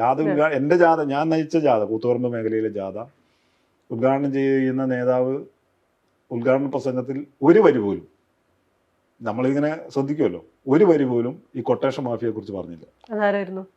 ഒരാള്, ഒരു നേതാവ്, ഒരു പ്രധാനപ്പെട്ട നേതാവ് ഒരു വരി പോലും പറഞ്ഞില്ല. അദ്ദേഹം ഈ ലഹരിയെ കുറിച്ച്, പിന്നെ ചെറുപ്പക്കാർ കള്ളു കുടിക്കുന്നതിനെ കുറിച്ചും, പിന്നെ പുകവലിക്കുന്നതിനെ കുറിച്ചും, പിന്നെ അത് കല്യാണ വീട്ടിൽ ഉണ്ടാക്കുന്ന സംഘർഷത്തെ ഈ പറഞ്ഞ ഇതിനെക്കുറിച്ചും, സാമൂഹികമായ പ്രശ്നങ്ങളെക്കുറിച്ചൊക്കെ ഒരു ഹ്രസ്വമായ പ്രസംഗം നടത്തിയിട്ടങ്ങ് പോയി. അപ്പോഴേ എനിക്കിത് കാര്യം മനസ്സിലായി, ഇത് എന്താണ് ഇവർ ഉദ്ദേശിക്കുന്നത് എന്നുള്ളത്. ഒരു വാക്ക് പോലും. അവിടെ നിന്ന് ഞാൻ ജാഥ തുടങ്ങുകയാണ്. അപ്പോൾ കുറേ ചെറുപ്പക്കാരുണ്ട്, ഒരു 300-400 ചെറുപ്പക്കാരുണ്ട് ഒരു ജാഥയിൽ. അപ്പോൾ അവിടെയാണ് നമ്മൾ ശക്തമായി ഓരോ പോയിന്റിലും ഈ കാര്യങ്ങൾ പ്രസംഗിക്കാൻ തുടങ്ങി, നല്ലതുപോലെ പ്രസംഗിക്കാൻ തുടങ്ങി. ആളുകളുടെ പേര് പറഞ്ഞുകൊണ്ട്, ഞാൻ ഈ ഇവരുടെ ഒന്നും പേര് പറയില്ല. ഇപ്പം ചില സ്ഥലവുമായി ചേർത്തിട്ടൊക്കെയുള്ള പേരുകളുണ്ടല്ലോ, അപ്പം ഞാൻ അവരുടെ പേര് പറയാറില്ല. ഞാൻ ഇതുവരെയും പറഞ്ഞിട്ടില്ല ഒരിടത്തും. അപ്പോൾ ഈ സ്ഥലനാമൊക്കെ ഉപയോഗിക്കുന്ന ഇതിനെക്കുറിച്ച് മാത്രം ഇങ്ങനെ പറഞ്ഞ്, അങ്ങനെ ശക്തമായൊരു പ്രസംഗം നമ്മളിങ്ങനെ നടത്തി. ഞങ്ങളെല്ലാവരും പ്രസംഗിച്ച്. അത് തന്നെ ചിലർക്ക് പ്രസംഗിക്കാൻ പേടിയുണ്ട്. നമ്മളൊക്കെ നല്ലോണം ഈ പറഞ്ഞ കാര്യം വെച്ച് പ്രസംഗിച്ചു. ചിലർക്ക് ഈ പറഞ്ഞ പേരൊക്കെ പറയാനുള്ള പേടിയുണ്ട്. അതാ പറഞ്ഞ അങ്ങനത്തെ ഒരു ഭയങ്കരമായ ഒരു ഭീതി ഇവർ വളർത്തി വെച്ചിട്ടുണ്ട്. പേര് നമുക്ക് തന്നെ അറിയാം. അപ്പൊ ആകാശ് തില്ലങ്കേരി, അർജുനായങ്കി എന്നൊക്കെ പറയുന്ന സ്ഥലപ്പേര് ചേർത്ത് പറയുന്ന അവരുടെ ഭാഗത്തുനിന്ന് ഡയറക്റ്റ് ഭീഷണിയൊക്കെ ഉണ്ടായിരുന്നു ആ സമയത്ത്. അതാ ഞാൻ പറഞ്ഞു വരുന്നത്. അപ്പോൾ ഇത്തരം ആളുകൾ, അപ്പോൾ ഈ ജാഥ നമ്മൾ ജില്ലാ കമ്മിറ്റിയിൽ ഇങ്ങനെ തീരുമാനിച്ച് സർക്കുലേറ്റ് ചെയ്തു, താഴേക്ക് സംഘടന സർക്കുലേറ്റ് ചെയ്തു. അപ്പോൾ ഒരു സ്ഥലത്തെ പാർട്ടി പറയാണ് ഇതിലെ ജാഥ പോകാൻ പറ്റില്ല. പാർട്ടി തന്നെ പറയാണ്. അവിടുത്തെ പാർട്ടി ഔദ്യോഗികമായി പറഞ്ഞു, അവിടുത്തെ ലോക്കൽ കമ്മിറ്റി പറഞ്ഞു ഇതിലെ ഈ ജാഥ പോകാൻ പറ്റും. അപ്പോൾ എന്താ കാര്യം, ഏറ്റവും ഈ പ്രശ്നത്തിൻ്റെ ഒരു കേന്ദ്രബിന്ദുവാണ് കണ്ണൂർ ജില്ലയിലെ ഈ പ്രശ്നങ്ങളെല്ലാം ഒരു പ്രധാനപ്പെട്ട കേന്ദ്രമാണ് ഈ സ്ഥലം. അവിടെ ജാഥ പോയില്ല, പിന്നെ ഈ ജാഥ ഒരിടത്തും പോകാതിരിക്കുന്നത് നല്ലത്. അപ്പോൾ അവർ പറഞ്ഞു പറ്റില്ല എന്ന് പറഞ്ഞു. അപ്പോൾ ഞങ്ങൾ ആലോചിച്ചു പറഞ്ഞു അവിടെ ഇപ്പം നോട്ടീസ് അടിച്ച് സർക്കുലേറ്റ് ചെയ്ത് നോട്ടീസും അടിച്ചു, ഇനിയിപ്പോൾ അവിടെ ജാഥ പോയില്ല പിന്നെന്താ അത്. അപ്പോൾ അത് നമ്മൾ കർശനമായിട്ട് അത് പറ്റില്ല എന്ന് പറഞ്ഞു. അങ്ങനെ അതിൽ തന്നെ ജാഥ പോയി. അവിടെ ഉണ്ടായ അനുഭവമാണ് നേരത്തെ പറഞ്ഞ വൈദ്യുതി ബന്ധം വിച്ഛേദിച്ച സ്ഥലം. അത് പ്രധാനപ്പെട്ട സ്ഥലമാണ്. നിങ്ങൾക്ക് പരിശോധിച്ചാൽ ഭയങ്കര പിന്നെ അത്ഭുതം ഉണ്ടാകുന്നൊരു സ്ഥലം കൂടിയാണത്. അവിടുത്തെ ആളുകളെ, അവിടുത്തെ ചില ബന്ധങ്ങളെ സംബന്ധിച്ച്. അവിടുത്തെ ബന്ധങ്ങൾ ഇതുവരെ പുറത്തു വന്നിട്ടില്ല സത്യത്തിൽ. ഈ പറഞ്ഞ പേരുകളൊന്നുമല്ല, അവിടെ ചില പേരുകളുണ്ട്. ആ പേരുകൾ ഇതുവരെ ആരും ചർച്ച ചെയ്യാൻ തുടങ്ങിയിട്ടില്ല. പക്ഷേ കൂത്തുപറമ്പിലെയും തലശ്ശേരിയിലും പ്രദേശത്തേക്കുള്ള ആളുകൾക്കറിയാം ഇതിൻ്റെയൊക്കെ കേന്ദ്രം എന്ന് പറയുന്നത് അവിടെ ആണ് എന്നുള്ളത്. എവിടെയാണ്? ആ കൂത്തുപറമ്പ് തന്നെ, കൂത്തുപറമ്പിൻ്റെ ഈ പറഞ്ഞ പ്രസംഗം നടന്ന സ്ഥലം പഴയനിരത്ത് എന്ന് പറയുന്ന സ്ഥലം. അപ്പം ഞാൻ അതിൻ്റെ വിശദാംശം അത്രേ പോകുന്നുള്ളൂ.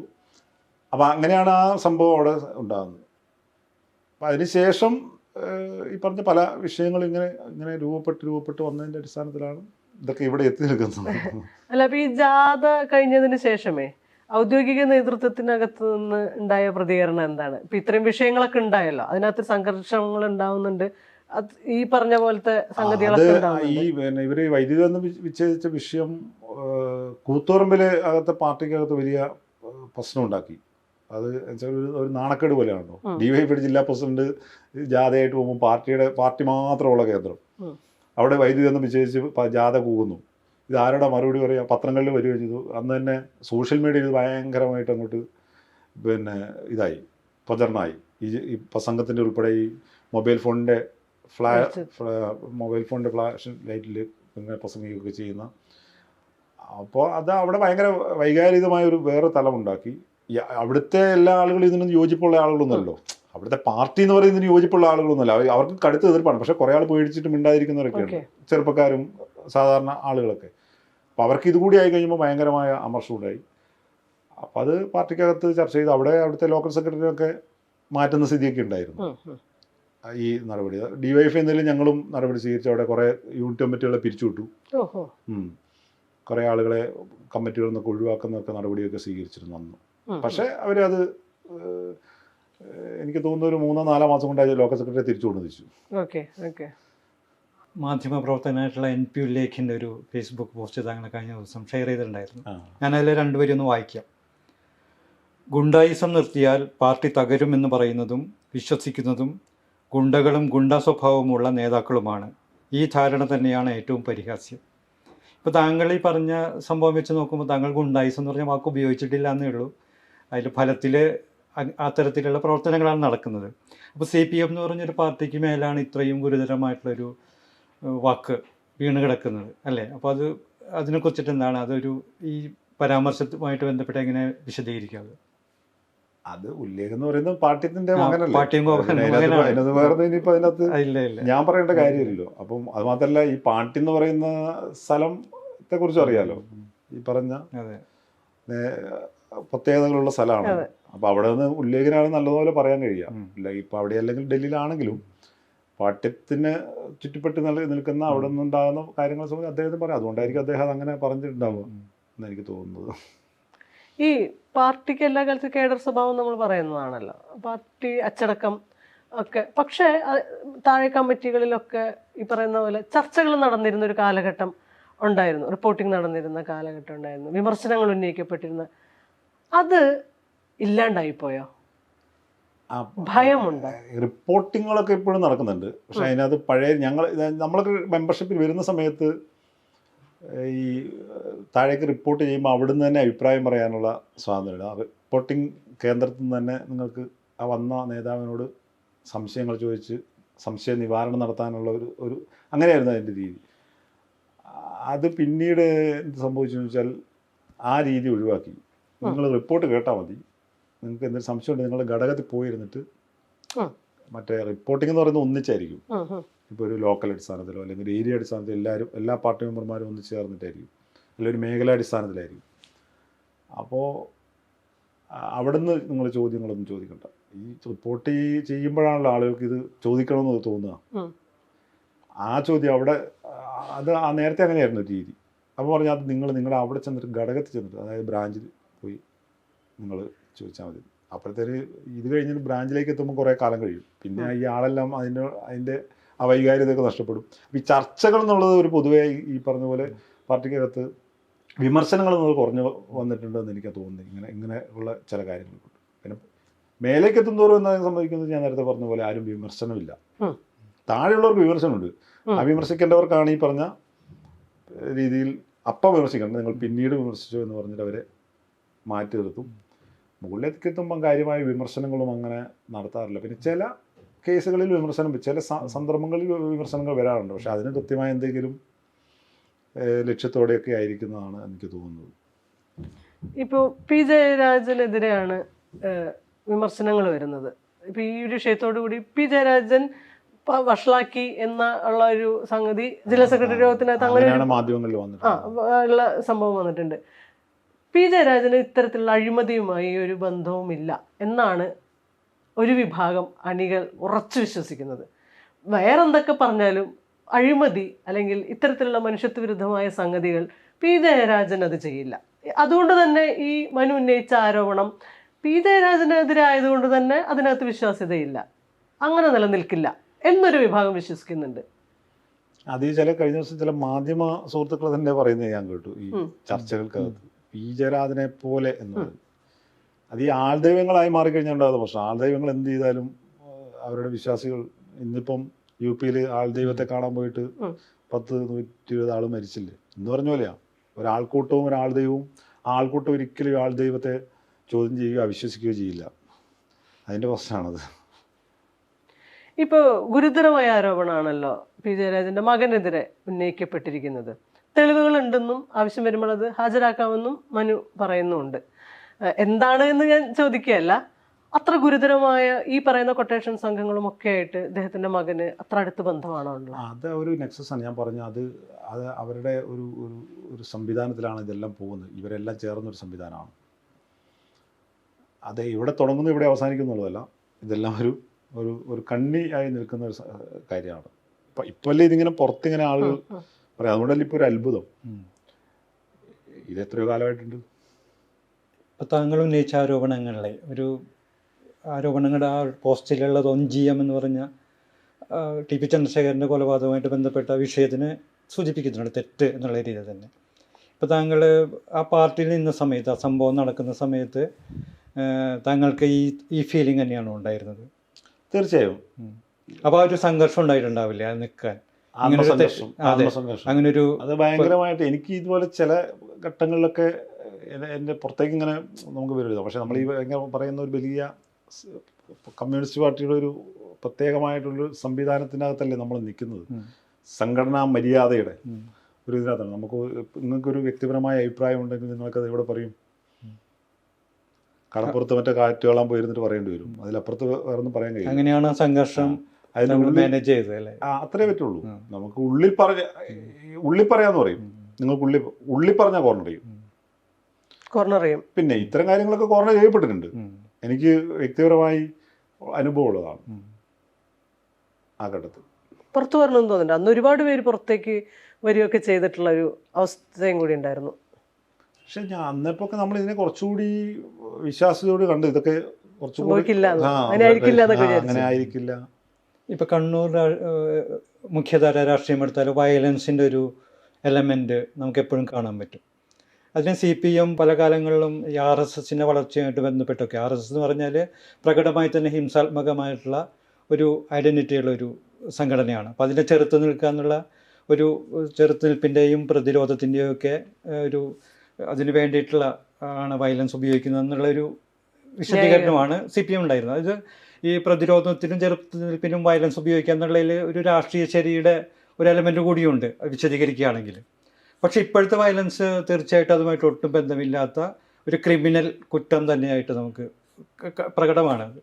അപ്പോൾ ആ മുൻപത്തെ വയലൻ്റ് എലമെൻ്റ് എന്നുള്ളത് ഒരു അക്രമാത്മകമായ സ്വഭാവത്തിൻ്റെ തീർത്തും ഒരു അരാഷ്ട്രീയമായിട്ടുള്ള തുടർച്ച തന്നെയാണ് ഇപ്പോൾ താങ്കൾ ഈ സൂചിപ്പിച്ച ഈ പുതിയ ഇത്തരം വിഭാഗങ്ങൾ നടത്തുന്നത്. രാഷ്ട്രീയ സംഘർഷങ്ങൾ എടുത്താൽ പിന്നെ താങ്കൾ പറഞ്ഞ പോലെ അത് എവിടെയായിരുന്നാലും ഉണ്ടല്ലോ, ലോകത്ത് എവിടെയായിരുന്നാലും സമൂഹത്തിൽ സംഘർഷങ്ങൾ ഉണ്ടാവും, വിവിധ ആശയങ്ങളുണ്ടെങ്കിൽ സ്വാഭാവികമായിട്ടും. പക്ഷെ ഇതൊരു രാഷ്ട്രീയ സംഘർഷങ്ങളല്ലല്ലോ. ഇപ്പൊ ടി.പി. ചന്ദ്രശേഖരൻ കൊല്ലപ്പെടുന്നത് ഒരു രാഷ്ട്രീയ സംഘർഷത്തിനൊന്നുമല്ലല്ലോ. ടാർഗറ്റ് ചെയ്തിട്ടുള്ള ടി.പി. ചന്ദ്രശേഖരന്റെ കൊലപാതകം മാത്രമല്ല, ഇപ്പൊ ഈ കൊട്ടേഷൻ എന്നൊക്കെ പറഞ്ഞ ഒരു അതിലാണ് വയലൻസ് ഉണ്ടല്ലോ. പിന്നെ ഈ പറഞ്ഞ പോലെ CPM-ന്റെ ഭാഗമായിട്ട് മാത്രമല്ല, ഇപ്പൊ അതിന്റെ മറ്റേ അപ്പുറത്ത് നിൽക്കുന്ന ഭാഗമായിട്ട് ഈ പറഞ്ഞ ഇതേ സമാനമായ ഒരു വിങ് ഉണ്ട്. അവർക്ക് ഈ പറഞ്ഞ എല്ലാ ഏർപ്പാടുകളും ഉള്ളവരുണ്ട് ഇതിനകത്ത്. കോൺഗ്രസിന് അങ്ങനെ ഇപ്പൊ അങ്ങനെ സംവിധാനമൊന്നും ഇല്ല. നേരത്തെ ഉണ്ടായിരുന്നു, 90-കളിൽ ഉണ്ടായിരുന്നു. BJP ആണോ? അവരുടെ സംവിധാനത്തിൽ ഈ പറഞ്ഞ കുറെ ഈ പറഞ്ഞ പിന്നെ വിഭാഗങ്ങളൊക്കെ ഉണ്ട്. അപ്പൊ ഇവരൊക്കെ യോജിക്കുന്ന സമയത്ത് യോജിക്കുന്നുണ്ട്, വിയോജിക്കുന്ന സമയത്ത് വിയോജിക്കുന്നുണ്ട്. അത് ഈ പൊതുതലം എന്ന് പറഞ്ഞ കൊട്ടേഷൻ ടീമുകളാണോ ഇവരെ യോജിപ്പിക്കുന്നത്? ഈ കണ്ണൂർ സംഘർഷങ്ങൾ ഒരു ഘട്ടത്തിൽ നിൽക്കുന്നതേ ഈ ഒരു സമവായ ചർച്ചയുടെയും ശ്രീഎമ്മിനെ പോലുള്ള ആളുകളുടെ ഇടപെടലും പിന്നീട് ശ്രീഎമ്മിന് പാർട്ടി അതൊക്കെ അത്തരത്തെ കണക്ഷൻസ് ഒക്കെ ഉണ്ടാവും. ശ്രീഎം എന്നാണ് ഞാൻ വിശ്വസിക്കുന്നില്ല. അതിനകത്തത് ഗവൺമെന്റ് മുഖ്യമന്ത്രി എടുത്ത ഒരു നിലപാട് തന്നെയാകാനാണ് സാധ്യത. ഇതിന് ഈ പിന്നെ കുറച്ചു കൊണ്ടുവന്നു, കുറച്ചു കൊണ്ടുപോയി ശരിക്കും പറഞ്ഞാൽ ഫുൾ സ്റ്റോപ്പ് ഇടുകയാണ് ചെയ്തത്. അപ്പൊ ഈ RSSന്റെ ഭാഗത്തുനിന്ന് 1-2 കൊലപാതകങ്ങളുണ്ടായി. പക്ഷെ പിന്നെ അങ്ങോട്ടേക്കൊന്നും മധ്യസ്ഥ ചർച്ച നടത്തിയത് ഇദ്ദേഹമാണെന്നുള്ള ഈ ശ്രീഎം എന്ന് പറയുന്ന അതൊക്കെ അങ്ങനെ ഉണ്ടെങ്കിലും അത് കഴിഞ്ഞും സംഘർഷങ്ങളൊക്കെ ഉണ്ടായിട്ടുണ്ട്. പക്ഷെ കൊലപാതകങ്ങൾ ഉണ്ടായിട്ടുണ്ട്. പക്ഷെ ഈ ഗവൺമെന്റ് 2014 ഗവൺമെന്റ് വന്നതിന് ശേഷം എനിക്ക് തോന്നുന്ന തെരഞ്ഞെടുപ്പ് റിസൾട്ട് വരുന്ന ദിവസം ഒരു കൊലപാതകം നടന്നിട്ടുണ്ട്, ബോംബെറിഞ്ഞ് കൊലപാതകം നടന്നിട്ടുണ്ട്. അതിനുശേഷം ഗവൺമെന്റ് അധികാരത്തിൽ വന്നതിന് ശേഷം ഉള്ളൊരു ഇതെന്ന് വെച്ചാൽ ഈ കൊലപാതകങ്ങൾ ഇങ്ങനെ തുടർച്ചയായി സംഭവിക്കുന്നു.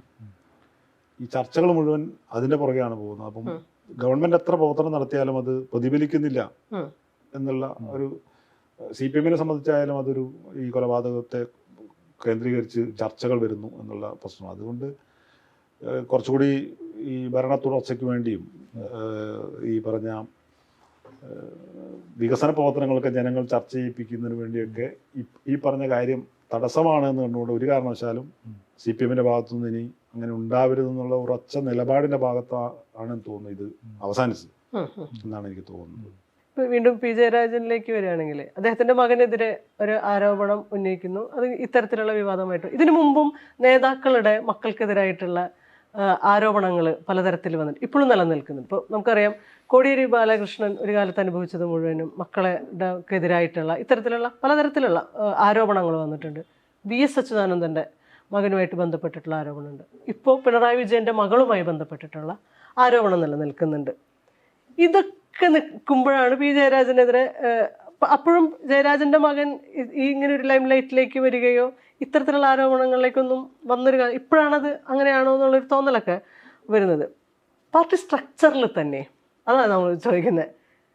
മുൻകാലങ്ങളിൽ ഉണ്ടാവാതിരുന്നൊരു കാര്യമായത് ഇങ്ങനെ ഉന്നത നേതൃത്വത്തിൽ നിൽക്കുന്ന ആളുകളുടെ പാർട്ടി സെക്രട്ടറി ആയിരുന്ന മുഖ്യമന്ത്രിയുടെ മക്കൾ രാഷ്ട്രീയം അത് കോൺഗ്രസിനെതിരെയൊക്കെയാണ് നമ്മൾ ആരോപിച്ചിരുന്നത് മുൻകാലങ്ങളിൽ. പാർട്ടി ഘടനയിൽ ഇതൊരു സ്വാഭാവികതയായിട്ട് മാറുകയാണോ? അല്ല, ഇതിനകത്ത് ഇപ്പൊ നേരത്തെ പറഞ്ഞ പേരുകളൊന്നും അവരൊന്നും ഡയറക്റ്റ് പൊളിറ്റിക്സിൽ ഇടപെട്ടിട്ടില്ല. അവരുമായിട്ട് സംബന്ധിച്ച് ചില ആരോപണങ്ങൾ ഈ പറഞ്ഞ ചില വിഷയങ്ങൾ ഉയർന്നു വന്നിട്ടുണ്ട്. അവരൊന്നും ഡയറക്റ്റ് പൊളിറ്റിക്സിൽ സംഘടനയ്ക്കകത്തൊന്നും ഇടപെടുന്നവരോ സംഘടനയിൽ ഏതെങ്കിലും തരത്തിൽ ഇൻഫ്ലുവൻസ് ഉണ്ടാക്കുകയോ ഒന്നും ചെയ്യുന്നില്ല. അവരൊക്കെ അവരുടേതായ കാര്യങ്ങൾ ചെയ്തു പോകുന്നുണ്ട്. അപ്പം ഈ പറഞ്ഞ ചില കാര്യങ്ങൾ വരുന്നുമുണ്ട്. പക്ഷെ ഇവിടെ സംഭവിച്ചെന്താണെന്ന് വെച്ചാൽ ഈ പറഞ്ഞ ആള് ഈ പറഞ്ഞ സംവിധാനത്തെ നിയന്ത്രിക്കുന്ന ഒരാളാണ്. അയാൾ ഈ സംഘടനയ്ക്കകത്ത് അഭിപ്രായങ്ങൾ ഉണ്ടാക്കാനും ചെറുപ്പക്കാരെ തെറ്റിദ്ധരിപ്പിക്കാനും ഒക്കെ നിൽക്കുകയാണ്. അദ്ദേഹം പാർട്ടി മെമ്പർ അല്ല. അദ്ദേഹം പാർട്ടി മെമ്പറും അല്ല. നേരത്തെ ഉണ്ടായിരുന്നത് എനിക്ക് തോന്നുന്നത്. പിന്നീട് അതാണല്ലോ പാർട്ടി പറയുന്ന ഒരു ന്യായീകരണം അല്ലേ, പാർട്ടി മെമ്പർ അല്ല എന്നുള്ള.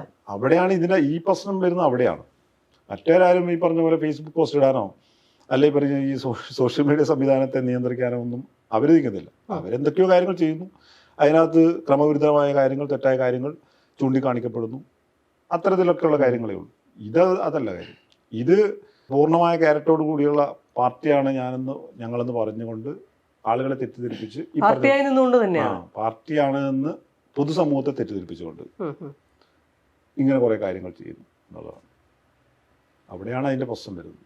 ലോക്സഭാ ഇലക്ഷനുമായിട്ട് ബന്ധപ്പെട്ട് CPM-ന്റെ കേന്ദ്ര കമ്മിറ്റി ചർച്ച കഴിഞ്ഞല്ലോ, യോഗം നടന്നതിന് ചർച്ച കഴിഞ്ഞു. അപ്പോൾ പത്രങ്ങളിൽ വരുന്നതിൻ്റെ റിപ്പോർട്ടുകൾ പ്രകാരം വായിച്ചു നോക്കുമ്പോൾ കേരളത്തിലൊരു തോൽവിയുടെ കാരണമായിട്ട് അവർ പറയുന്നത് ഈ അടിസ്ഥാന വർഗ്ഗങ്ങളെ ചേർത്ത് പിടിക്കുന്നതിൽ പാർട്ടിക്ക് സംഭവിച്ച നയപരമായിട്ടുള്ള വ്യതിയാനം ഒരു പാളിച്ച പറ്റിയിട്ടുണ്ട്. മാത്രമല്ല പാർട്ടിക്ക് അകത്ത് തന്നെയുള്ളവരും ഈ CPM-ന്റെ ഈ ക്ലാസ് റെപ്രസെൻറ്റേഷനിൽ വന്നിട്ടുള്ള പ്രശ്നങ്ങൾ, അതായത് അതിൻ്റെ അടിസ്ഥാന വർഗ്ഗങ്ങൾ അതിന് പൊഴിഞ്ഞു പോകുന്നുള്ളത്.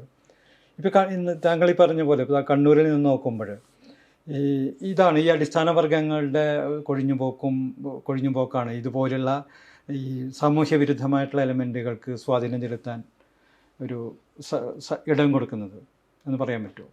അത് പിന്നെ പാർട്ടി കേന്ദ്ര കമ്മിറ്റി കണ്ടെത്തിയിട്ടുള്ള കാര്യങ്ങൾ ശരിയായ കാര്യങ്ങളാണത്.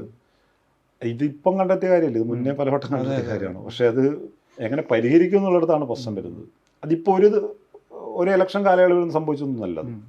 അത് കഴിഞ്ഞ ഒരു 10-40 വർഷത്തെ ഒരു മാറ്റമാണ്. അല്ലെങ്കിൽ പറഞ്ഞാൽ ഒരു 90-കൾക്ക് ശേഷം വന്ന മാറ്റമാണ് ശരിക്കും പറഞ്ഞാൽ.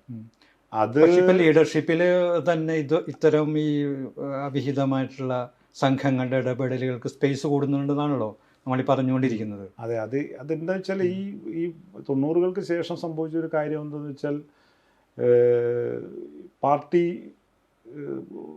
5 വർഷം പൂർണ്ണമായി ഭരിക്കുകയും ഒരു വർഷം ഒരു ടേം കഴിഞ്ഞാൽ വീണ്ടും വരികയും ഒക്കെ ചെയ്യുന്ന ഒരു സ്ഥിരത കൈവന്നല്ലോ. ഭരണം എന്നുള്ളത് ഒരു പ്രധാനപ്പെട്ട സാധനമായി രൂപപ്പെട്ടു.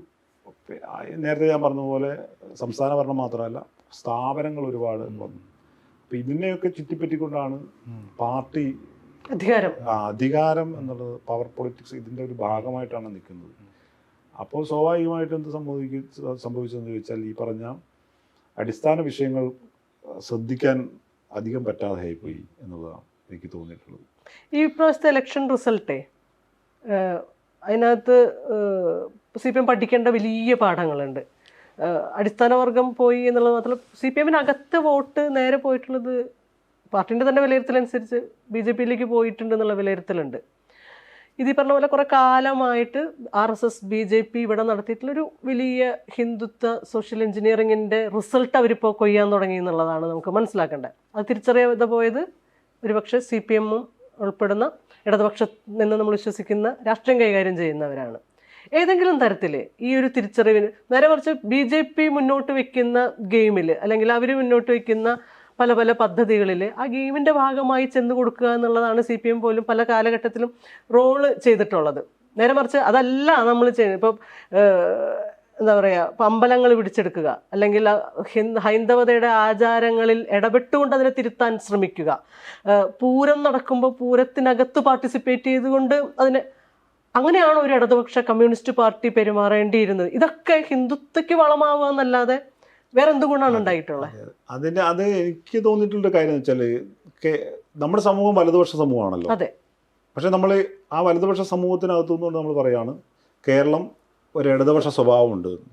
അത് ഉണ്ടാക്കിയെടുത്തല്ലേ. ഇപ്പം 20-കൾ മുതൽ ആ കാലഘട്ടത്തിൽ നമ്മൾ ഉണ്ടാക്കിയെടുത്താണ് വലതുപക്ഷ സമൂഹത്തിൽ നാം ഉണ്ടാക്കിയെടുത്ത ഇടതുപക്ഷമാണ്. പക്ഷെ സമൂഹം വലതുപക്ഷം തന്നെയാണ്.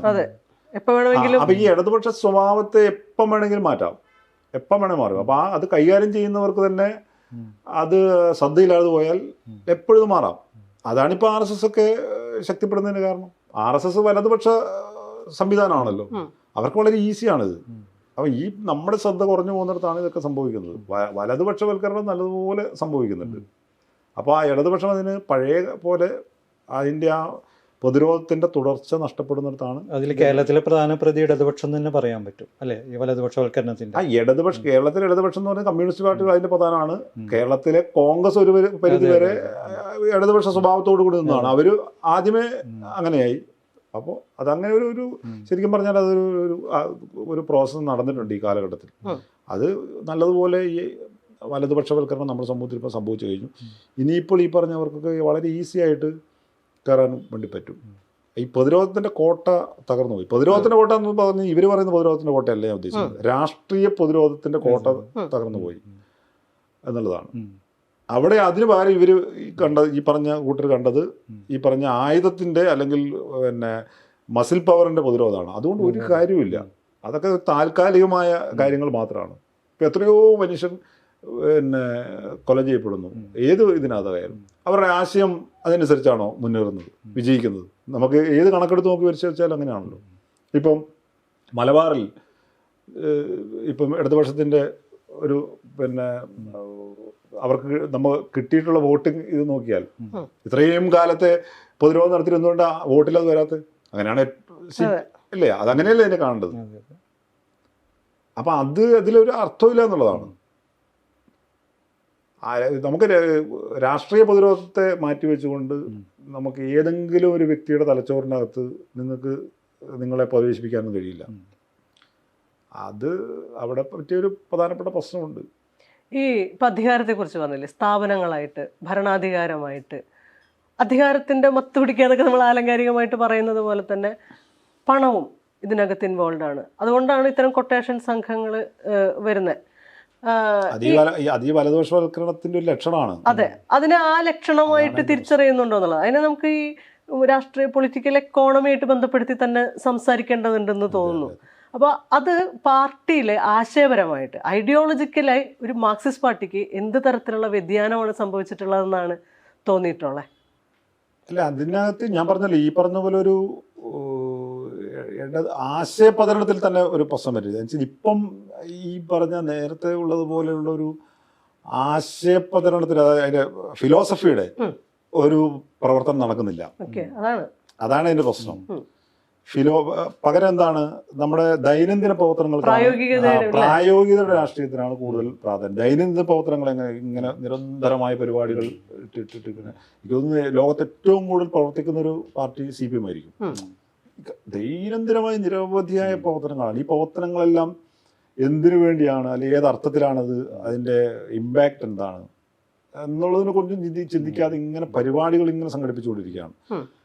മറ്റേ റിസൾട്ട് എന്താണെന്ന് നോക്കുന്നില്ല, ഫിലോസഫിയുടെ ഭാഗത്തേക്ക് പോകുന്നില്ല. അത്തരം ചർച്ചകളൊന്നും ഇപ്പം കാര്യമായിട്ട് ആരും നടക്കുന്നില്ല. പൊതുവെ പുതിയ തലമുറ വായിക്കുന്നില്ല, പഴയ തലമുറ വായിക്കാൻ പ്രേരിപ്പിക്കുന്നുമില്ല. പിന്നെ ഒരു ചടങ്ങിന് വേണ്ടി മാത്രം ഇങ്ങനെ 2-3 വർഷം കൂടുമ്പോൾ ഒരു പഠന ക്ലാസ്സുകളൊക്കെ സംഘടിപ്പിക്കുക. അതൊരു വളരെ എന്താ യാന്ത്രികമായി സംഘടിപ്പിക്കപ്പെടുന്നതാണ്. അല്ലാതെയുള്ളൊരു ആശയ പ്രചരണത്തിൻ്റെ ഈ പറഞ്ഞ അതിൻ്റെ തത്വശാസ്ത്രപരമായ ഇതിനേക്കൊന്നും പോകുന്നില്ല. പിന്നെ എന്നെ സംബന്ധിച്ചുള്ള എനിക്ക് തോന്നിയിട്ടുള്ളത് മാർക്സിസത്തെ തന്നെ അപ്പം ഞാനിപ്പോൾ പറഞ്ഞിട്ട് പുറത്ത് പറയുമ്പോൾ പറയും ഇവനാരാ മാർക്സിസത്തെ സംബന്ധിച്ച് അഭിപ്രായം പറയാന്നൊക്കെ അഭിപ്രായം തോന്നും. പക്ഷേ എനിക്ക് തോന്നുന്നത് ഈ മാർക്സിനെ ഇപ്പോൾ ഉണ്ടായിരുന്ന ഒരു 15 വട്ടം മാർക്സിസത്തെ തിരുത്തിയിട്ടുണ്ടാവും. മാർക്സിനെ തന്നെ തിരുത്തിയിട്ടു 15 അതിൻ്റെ കാലമായി, 150 വർഷമായല്ലോ. അതിൻ്റെ കാലമായി ഒരു 15 വട്ടം അതിനെ പുതുക്കി ഈ കാലഘട്ടത്തിനനുസരിച്ച് നവീകരിച്ച് കൊടുത്തിട്ടുണ്ടാവും ഈ ലോകത്തിന്. പക്ഷേ നമ്മളിപ്പോഴും ചെയ്യുന്നത് എന്താ, ഇതൊരു ബൈബിള് പോലെ ഖുർആൻ പോലെ ഇതിന് ഭയങ്കര അങ്ങനെ ഒരു തലമുണ്ട്. ഇതിങ്ങനെ ഇരിക്കുകയാണ്. ഞാൻ എന്നെ എപ്പോഴും പിന്നെ ചിന്തിപ്പിച്ചിട്ടുള്ളൊരു പ്രധാനപ്പെട്ട കാര്യം ഇതാണ്. ഒരു മാറ്റവും ഇല്ലാതെ തന്നെ ഇതെന്തോ തൊടാൻ പാടില്ലാത്തൊരു സാധനം പോലെയാണ്, വിശുദ്ധ ഗ്രന്ഥം പോലെ.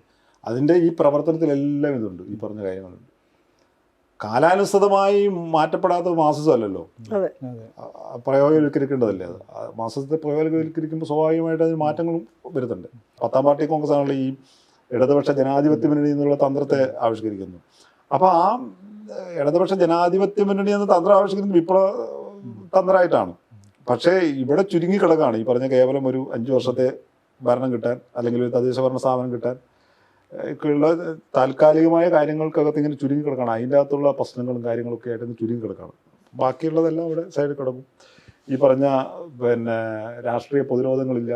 അപ്പോൾ ഈ പറഞ്ഞ സാമൂഹ്യ വിരുദ്ധ സംഘങ്ങൾക്ക് ചേക്കേറാൻ കഴിയും. പണം പ്രധാനപ്പെട്ട ഒരു കാര്യമാവും. ഇങ്ങനെ കുറേ കാര്യങ്ങളുണ്ട്. പിന്നെ സാമൂഹികമായിട്ട് പല പ്രശ്നങ്ങളും പണ്ടുള്ളതുപോലെ നമുക്കിന്ന് അഡ്രസ്സ് ചെയ്യാൻ പോലും പറ്റുന്നില്ല. അതായത് പ്രശ്നം. വിമർശനങ്ങൾ വന്ന കൂട്ടത്തിൽ നിങ്ങളുടെ വ്യാപാര സംഗതികളൊക്കെ ഭയങ്കര അതിനു വേണ്ടിയാണുള്ള മാറിയത് എന്നുള്ള ആരോപണമുണ്ട്. വലിയൊരു സാമ്രാജ്യം കെട്ടിപ്പടുത്തു എന്നൊക്കെയുള്ള ആരോപണങ്ങളുണ്ട്.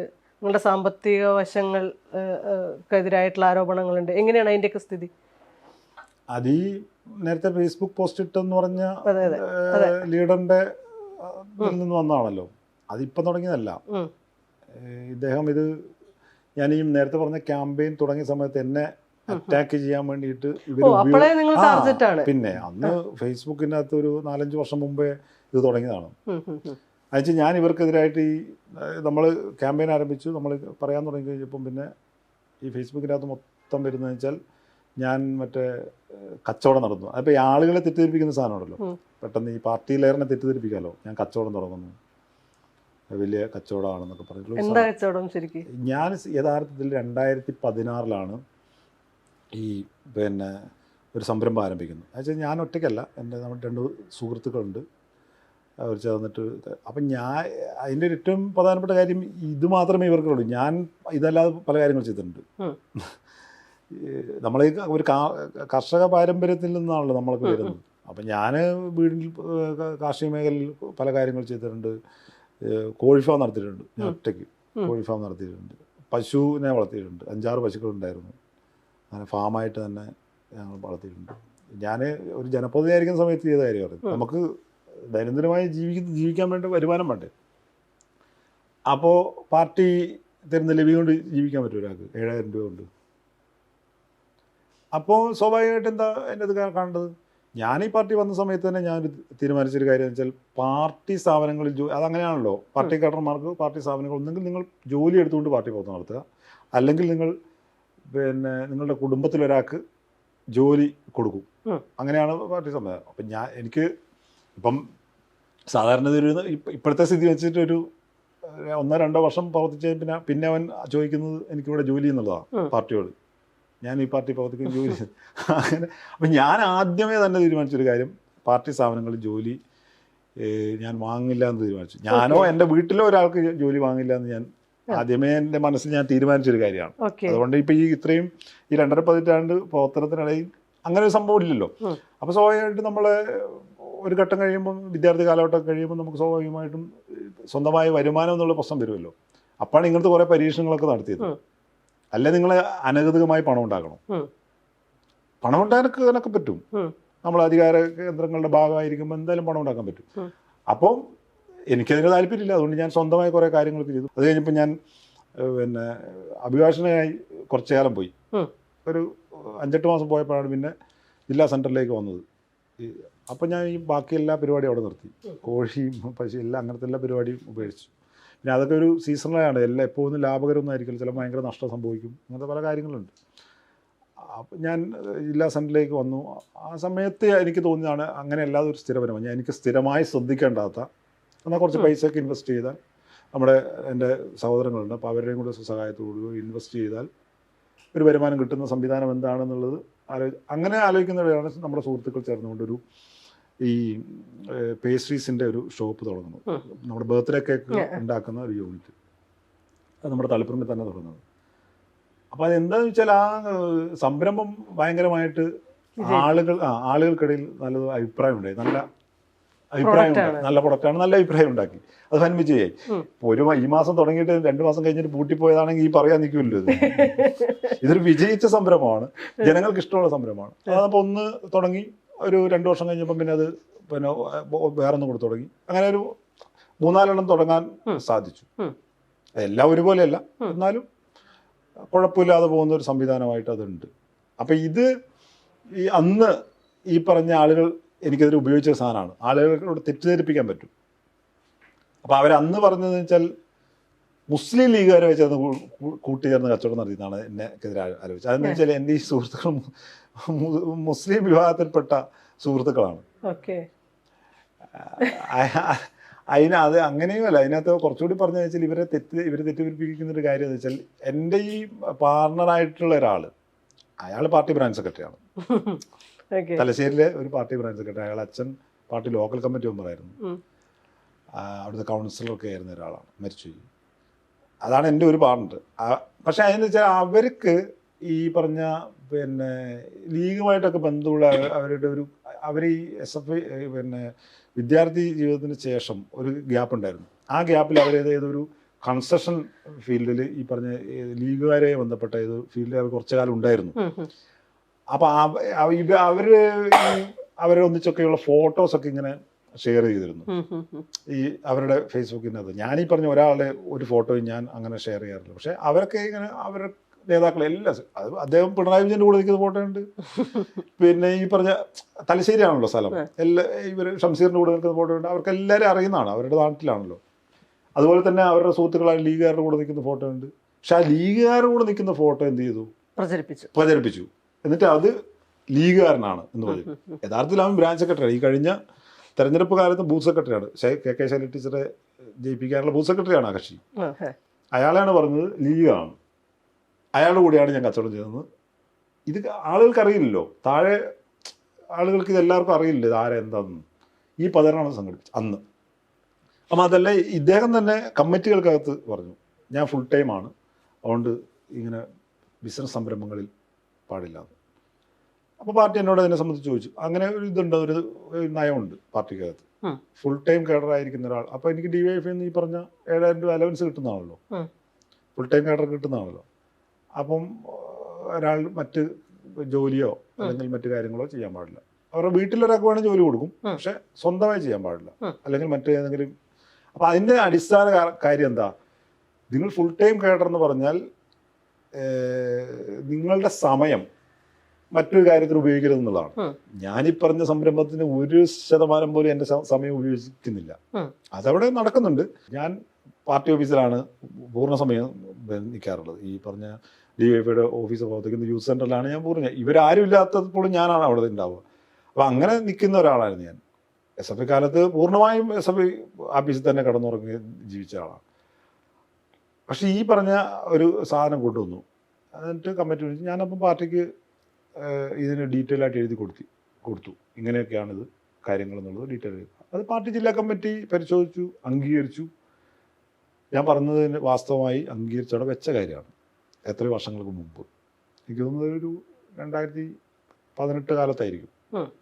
അതാണിപ്പം അദ്ദേഹം ഫേസ്ബുക്ക് പോസ്റ്റിനകത്ത് പരാമർശിച്ചേക്കുന്നത്. എന്നെ ഞാൻ പുറത്തു പോകുന്നതിന് കാരണമായിട്ട് അദ്ദേഹം പരാമർശിച്ചു. നോക്കി അതിൻ്റെ ഒരു ബുദ്ധി ആലോചിച്ച്, ഞാൻ അതുകൊണ്ടാണ് പുറത്തു പോകുന്നതെന്ന്.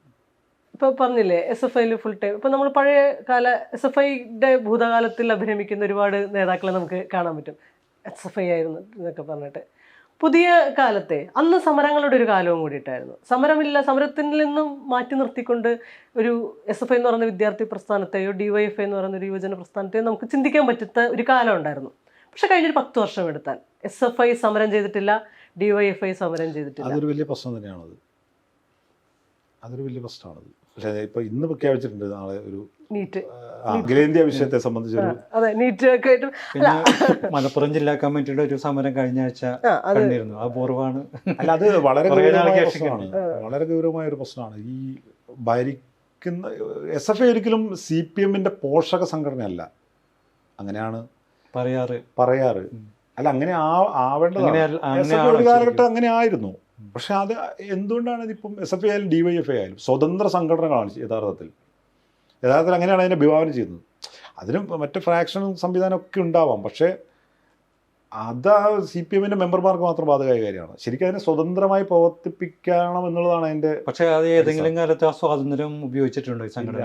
അതൊരു വലിയ പ്രശ്നമാണ്. മുൻകാലത്ത് കുറച്ചൊക്കെ ഉണ്ടായിരുന്നതാണ് എൻ്റെ അനുഭവം. പക്ഷേങ്കിൽ ഇപ്പം അത് ഭയങ്കരമായിട്ട് ഈ പറഞ്ഞ പോലെ എന്തിനാണ് അങ്ങനെ വിധേയപ്പെടേണ്ടതെന്ന് എനിക്ക് ഒരു ചോദ്യമാണ്. SFI എന്തിനാണ് അങ്ങനെ വിധേയപ്പെടുന്നത്? SFIയുടെ മെറിറ്റ് വർദ്ധിക്കുകയുള്ളൂ കാര്യത്തിൽ, ഒരു സംശയമാണ്. മെറിറ്റ് വർദ്ധിക്കുകയുള്ളൂ. പക്ഷേ എവിടെയാണ് അതിൻ്റെ പിടുത്തം നിൽക്കുന്നതെന്ന് എനിക്ക് മനസ്സിലാകത്തോണ്ടല്ല, പക്ഷെ അത് നമുക്ക് ഉൾക്കൊള്ളാൻ പറ്റുന്നില്ല. കാരണം SFI അങ്ങനെ ആവരുതെന്ന് ആഗ്രഹിക്കുന്നുണ്ടാവാം. ശരിക്കും ഏറ്റവും വലിയ പ്രതിഫലനമാണ് പൂക്കോട് നടന്നിട്ടുള്ള കൊലപാതകം. അതിലൊരു SFI യൂണിറ്റ് സെക്രട്ടറിയൊക്കെ ഉൾപ്പെടുക എന്ന് പറയുന്നത് നമുക്ക് ആലോചിക്കാൻ പറ്റാത്തൊരു കാര്യമാണല്ലോ. അത് ഈ പറഞ്ഞ പോലെയാണ്. സമരങ്ങളൊന്നും ഇല്ലാതാവുകയും ഈ പറഞ്ഞ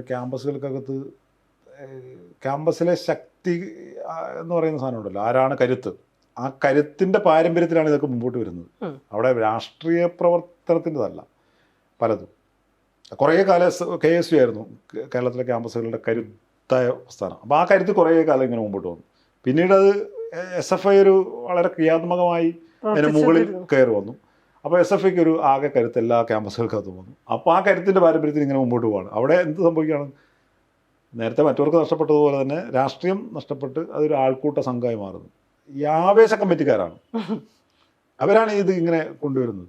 ചുമന്ന മുണ്ടെടുത്ത് കുറേ ആളുകൾ ചുമന്ന മുണ്ട്, ഡ്രസ് കോഡ് ഉണ്ടാക്കുക, ചുമന്ന മുണ്ടെടുത്ത് ക്യാമ്പസിനകത്ത്. ഇതാണ് വിപ്ലവം എന്നുള്ളതാണ്. ഇതാണ് SFI. ചുമന്ന മുണ്ടും SFI ആയിട്ട് എന്താ ബന്ധമുള്ളത്? അപ്പൊ ഇങ്ങനത്തെ ബോധത്തെയാണ് സൃഷ്ടിക്കുന്നത് പുതിയ തലമുറ. അത് ഡ്രസ് കോഡ് പറഞ്ഞപ്പോൾ കൗതുകരമായൊരു സംഗതി തോന്നിയതേ, ഈ DYFIക്കാർക്കും SFIക്കാർക്കും ഒക്കെ ഒരു നിശ്ചിത, ഇപ്പോൾ ചുവന്ന മുണ്ട് മാത്രമല്ല, ഒരു പ്രത്യേകതരം ഡ്രസ് കോഡ് ഉണ്ടായി വന്നിട്ടുണ്ട് ഈ 2000-കൾക്കൊക്കെ ശേഷം. അതായത് കരയുള്ള തെച്ച മുണ്ട്, അങ്ങനെ ഒരു SFI ആയിരുന്നില്ല നമ്മുടെ പഠനകാലത്ത്.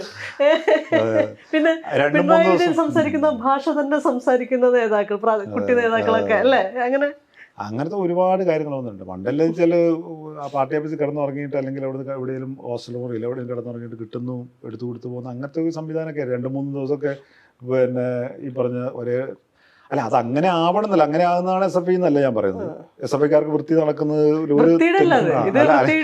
നല്ല ഡ്രസ്സ് ധരിക്കുന്നതിലൊന്നും കാലം അതല്ല. പുതിയ കാലത്ത് കുറച്ചുകൂടി കുട്ടികളൊക്കെ നല്ല രീതിയിൽ നടക്കും. ഇതിപ്പം SFIക്കാർ മുണ്ടെടുക്കുന്ന ഒരു നിർബന്ധമില്ല, എന്ത് പാനിട്ട് രാഷ്ട്രീയം ഇല്ലാതാവോ? അങ്ങനെയില്ല. ഇപ്പൊ ഈ ക്യാമ്പസ് എത്തുന്ന പാട് അല്ലെങ്കിൽ SFI ആകുന്ന പാട് മുണ്ടെടുത്ത് നമ്മളൊക്കെ അങ്ങനെ ശീലിപ്പിച്ചാണ്, പാനിടാൻ പാടില്ല. ഇങ്ങനത്തെ ഒരു ബോധം നമ്മൾ അറിയാതെ സൃഷ്ടിപ്പെടും. അത് പിന്നെ മാറി എന്ന് സംഭവിച്ചു, ഈ പറഞ്ഞ ഡ്രസ് കോഡുകൾ അതങ്ങനെ പറഞ്ഞിട്ട് ചെയ്യുന്നത് തന്നെയാ. അങ്ങനെ ഒരു ഇതുണ്ട് നമ്മുടെ അടുത്തൊക്കെ, മലബാറിലൊക്കെ. ഇങ്ങോട്ടൊക്കെ എനിക്കറിയില്ല എങ്ങനെയാണ്. അങ്ങോട്ടൊക്കെ എന്ന് വെച്ചാൽ മുണ്ടെടുക്കണം എന്നുള്ളതൊരു ഒരു നിഷ്കർഷയാണ്. അല്ല, അതങ്ങനെ ഒരു സംഘടനാ തീരുമാനമൊന്നുമല്ല, പക്ഷെ ഇങ്ങനെ കൈമാറുന്ന ഒരു മെസ്സേജാണ്, അങ്ങനെ ഒരു ബോധമാണ് മുണ്ടെടുക്കണം എന്നുള്ളത്. അപ്പം ഈ ആൾക്കൂട്ടത്തെ നിങ്ങൾക്ക് ശരിയായി രാഷ്ട്രീയവൽക്കരിച്ച് നിർത്താൻ കഴിയുന്നില്ലെങ്കിൽ വലിയ അപകടം വരും. ഇപ്പം ഇപ്പോഴുള്ള CPM-ൻ്റെ നേതൃത്വം മാറിയിട്ട് ഈ ആൾക്കൂട്ട രാഷ്ട്രീയക്കാർ നേതൃത്വത്തിൽ വന്ന എന്തായിരിക്കും അവസ്ഥ? സംശയം എന്താ, വളരെ അപകടകരം. പ്രകാശ് കാരാട്ട് തന്നെ ബംഗാളിനെയും ത്രിപുരയെ ഓർമ്മിപ്പിച്ചു എന്നാണ് പറയുന്നത്. ഈ ആൾക്കൂട്ടത്തിന് ഏത് സമയത്ത് എങ്ങോട്ട് പോകാൻ കഴിയും, എങ്ങോട്ടും മാറാൻ കഴിയും. അതിപ്പം ഈ പറഞ്ഞ ചുവപ്പ് തന്നെ ആയിരിക്കണമെന്നില്ല. അതിന് ഏത് സമയം, ഈ ആൾക്കൂട്ടത്തിന് ഏത് സമയത്തും നിറമൊക്കെ മാറി പോകാൻ പറ്റും. അതൊരു വലിയ അപകടമാണ്. അപ്പോൾ ഈ കോണ്ടെക്സ്റ്റിൽ ചോദിക്കാവുന്ന ഒരു ചോദ്യം ഈ DYFI എന്ന് പറഞ്ഞ സംഘടനയെ കുറിച്ചിട്ടാണ്. അപ്പോൾ ഒരു കാലത്ത് യുവാക്കളെയൊക്കെ വളരെ ആവേശഭരിതമാക്കിയിട്ടുള്ള സംഘടനയായിരുന്നല്ലോ, അതിനെന്താ പറ്റിയത്? അല്ല, DYFI ഞാനിപ്പം പുറത്ത് സംഘടനയാണല്ലോ, എനിക്കതിനെ അങ്ങനെ ഞാനിങ്ങനെ പുറത്ത് നിന്നിട്ട് കുറ്റം പറയുന്നത് ശരിയല്ല. DYFI കുറേ കാര്യങ്ങൾ ചെയ്യുന്നുണ്ട്. പക്ഷേ എന്തായാലും പ്രശ്നം എന്ന് വെച്ചാൽ ഏതെങ്കിലും ഒരു ഇഷ്യൂ, ഇപ്പോൾ ഒരു ശ്രീധരത്തിന് മേലെ ഒരു കൊലപാതകം നടക്കുന്നു, അപ്പോൾ ശ്രീധരം വിഷയം നാട്ടിൽ മുഴുവൻ ബോർഡ് വെക്കുന്നു, അല്ലെങ്കിൽ ഒരു 2 പ്രസ്താവന വരുന്നു, നല്ലൊരു ക്യാമ്പയിൻ വരുന്നു, അതോട് കഴിഞ്ഞു. എന്നാൽ ഈ ശ്രീധരം എന്ന് പറയുന്നതിനെ തുടർന്ന് ചർച്ച ചെയ്യാൻ, അത് സംഘടനയ്ക്കകത്ത് മാതൃക ഉണ്ടാക്കാൻ, അങ്ങനത്തെ കാര്യങ്ങൾ നടക്കുന്നൊന്നുമില്ല. ഈ സംഘടനയ്ക്കകത്ത് മാതൃക ഒരു പ്രധാനപ്പെട്ട വിഷയമാണ്. സ്ത്രീധനം വാങ്ങാതൊക്കെ വിവാഹം കഴിക്കാന്നുള്ളതാണ് മാതൃക, അല്ലേ? അതുപോലെ ഇപ്പോൾ പ്രധാനപ്പെട്ട കാര്യം വെച്ചാൽ ഇപ്പം ഈ ശ്രീധനത്തോട് ചേർന്ന് നിൽക്കുന്നതാണ് ഈ സ്വർണ്ണാഭരണം ഉപയോഗിക്കുന്നത്. ഈ നമ്മുടെയൊക്കെ ആളുകൾ എന്തോരം സ്വർണം പൊതിഞ്ഞിട്ട് നടക്കുന്നത്. ഇത് നമുക്ക് മാതൃകയാക്കാൻ വരുന്ന കാര്യമല്ലേ? അതൊന്നും ചെയ്യൂല. പകരം എന്നിട്ട് സമൂഹത്തിൽ നിങ്ങളൊരു മാതൃക ഒന്നും കാണിച്ചു കൊടുക്കൂല. എന്നിട്ട് ഈ പറഞ്ഞ എന്തെങ്കിലും ഒരു ചെറിയ കാര്യം വരുമ്പം ഒരു വാർത്ത ഉണ്ടാകുമ്പോൾ ആ വാർത്തക്കൊപ്പം നിന്നുകൊണ്ട് ചില കാര്യങ്ങൾ ചെയ്യുന്നുണ്ട്. ഇപ്പോൾ ശ്രീധരത്തിൽ ക്യാമ്പയിൻ നടത്തിയിട്ടുണ്ട്. അതുപോലെ പല സാമൂഹിക വിരുദ്ധ ഈ പറഞ്ഞിട്ടുള്ള വലതുപക്ഷ പ്രശ്നങ്ങളെ അഡ്രസ്സ് ചെയ്തിട്ടുണ്ട്. പക്ഷെ അതൊന്നും ഒരു ആത്മാർത്ഥമായ തുടർച്ച ഉണ്ടാകുന്നില്ല എന്നുള്ള പ്രശ്നമാണ്, വിശ്വാസ്യതയുടെ പ്രശ്നമാണ്. അങ്ങനെ ഒരു പ്രശ്നമുണ്ട് അതിനകത്ത്. അതാണ് പ്രശ്നം. അത് പിന്നീട് നമുക്ക് കോംപ്രമൈസ് ചെയ്തിപ്പെട്ടു. നേരത്തെ നമ്മൾ മറ്റ് ഗ്രൗണ്ടിൽ പ്രവർത്തിക്കുന്ന കൊട്ടേഷൻ സംഘങ്ങളെ പറ്റിയിട്ടാണല്ലോ പറഞ്ഞത്. ഈ സാംസ്കാരിക കൊട്ടേഷൻ സംഘങ്ങൾ CPM-ന് ഉണ്ടെന്ന് പറഞ്ഞാൽ അതും സോഷ്യൽ മീഡിയ കേന്ദ്രീകരിച്ച് തന്നെ ഉണ്ട് എന്ന്. അതായത് ഒരു വിഷയം ഉണ്ടാകുന്ന സമയത്ത് കൂട്ടത്തോടെ ആക്രമിക്കുക, ഉന്നയിച്ച ആളുടെ വിമർശനങ്ങളെ ഇടതുവിരുദ്ധതയായിട്ട് വ്യാഖ്യാനിക്കുക, ഇടതുപക്ഷത്ത് നിൽക്കുന്ന ആളുകളെ തന്നെ ടാർഗറ്റ് ചെയ്ത് ഇല്ലാതാക്കാൻ ശ്രമിക്കുക. ആളുകൾ ഈ പറഞ്ഞ ടീമാണ്. ഈ നെറ്റ്വർക്കാണ് ഉപയോഗിക്കുന്നത്. ഇതെന്ന് വെച്ചാൽ ഈ നെറ്റ്വർക്കിലേക്ക് ഒരു കാര്യം ഇട്ടുകൊടുത്താൽ, ഇപ്പോൾ നിങ്ങൾക്കെതിരായിട്ട് ഒരു കാര്യം വരണമെങ്കിൽ ജസ്റ്റ് ഒന്ന് ഇട്ട് കൊടുത്താൽ മതി, 10 മിനിറ്റ് കൊണ്ട് ഈ സാധനം കത്തിക്കേറും. പെട്രോളിന് തീ പിടിച്ച പോലെയാണ്. അതങ്ങനെയാണ് വരിക. അതിന്റെ നിയന്ത്രണം അപ്പോൾ അത് ഇങ്ങനത്തെ ടീമാണ് അത് ചെയ്യുന്നത്. അല്ലാണ്ട് അതൊരു പാർട്ടി ഔദ്യോഗിക സംവിധാനം ഒന്നല്ലത്. പാർട്ടി ഔദ്യോഗിക സംവിധാനത്തിൽ ഇന്നയാളെ ടാർഗറ്റ് ചെയ്ത് വിമർശിക്കണമെന്നൊന്നും അങ്ങനെയൊന്നും പറയില്ല. അതൊക്കെ പുറത്ത് ഇങ്ങനെയുള്ള പ്രചരണമാണ്. CPM ഇങ്ങനെ ഒരാളെ ടാർഗറ്റ് ചെയ്യാൻ തീരുമാനിച്ചു, അതൊന്നല്ല. അത് ഇങ്ങനത്തെ ടീമാണ് അത് ചെയ്യുന്നത്. അത് പാർട്ടിക്ക് നിയന്ത്രണമില്ല. അത് വസ്തുതയാണ്. ഇപ്പം അടുത്ത് അത്തരം ചില സംഘങ്ങളെ തള്ളിപ്പറയാനുള്ള പ്രകോപനം എന്തായിരിക്കും? പാർട്ടിയെ തള്ളിപ്പറഞ്ഞല്ലോ. ഇപ്പൊ ഒരാളി ഷാജി പോലുള്ള ഗ്രൂപ്പുകളൊക്കെ ഈ തെരഞ്ഞെടുപ്പിനകത്ത് അവര് എന്തോ പണിയെടുത്തു എന്നുള്ളത് മനസ്സിലാക്കിയപ്പോ എതിരായിട്ട്. ഇപ്പൊ മനു പാർട്ടിയിൽ നിന്ന് പോകുന്ന ഈ വിവാദങ്ങളൊക്കെ ഉണ്ടായ സമയത്ത് കോൺഗ്രസിൽ നിന്നും BJPയിൽ നിന്നും ക്ഷണം കിട്ടിയിട്ടുണ്ട്. അപ്പോൾ ചോദ്യം അതല്ല, അതിലേക്ക് പോകുന്നുള്ളത് അല്ല. പാർട്ടി ഇത്തരം സംഗതികൾ തിരുത്താൻ തയ്യാറായാൽ, നമ്മളെ കേൾക്കാൻ തയ്യാറായി കഴിഞ്ഞാൽ തിരിച്ച് പാർട്ടിയിലേക്ക് വരാനുള്ള ഒരു സാധ്യത ഉണ്ടോ? എനിക്ക് അങ്ങനത്തെ ഒരു ശുഭാപ്തി വിശ്വാസവും ഇല്ല. ഒന്നാമത്തെ കാര്യം, ഹൈപ്പോത്തറ്റിക്കലായിട്ട് അങ്ങനെ സംഭവിച്ചാൽ അതപ്പം നോക്കാം. ഞാൻ ഇപ്പോൾ ഇവിടെ ഇങ്ങനെ സ്വതന്ത്രമായിട്ടുണ്ട്.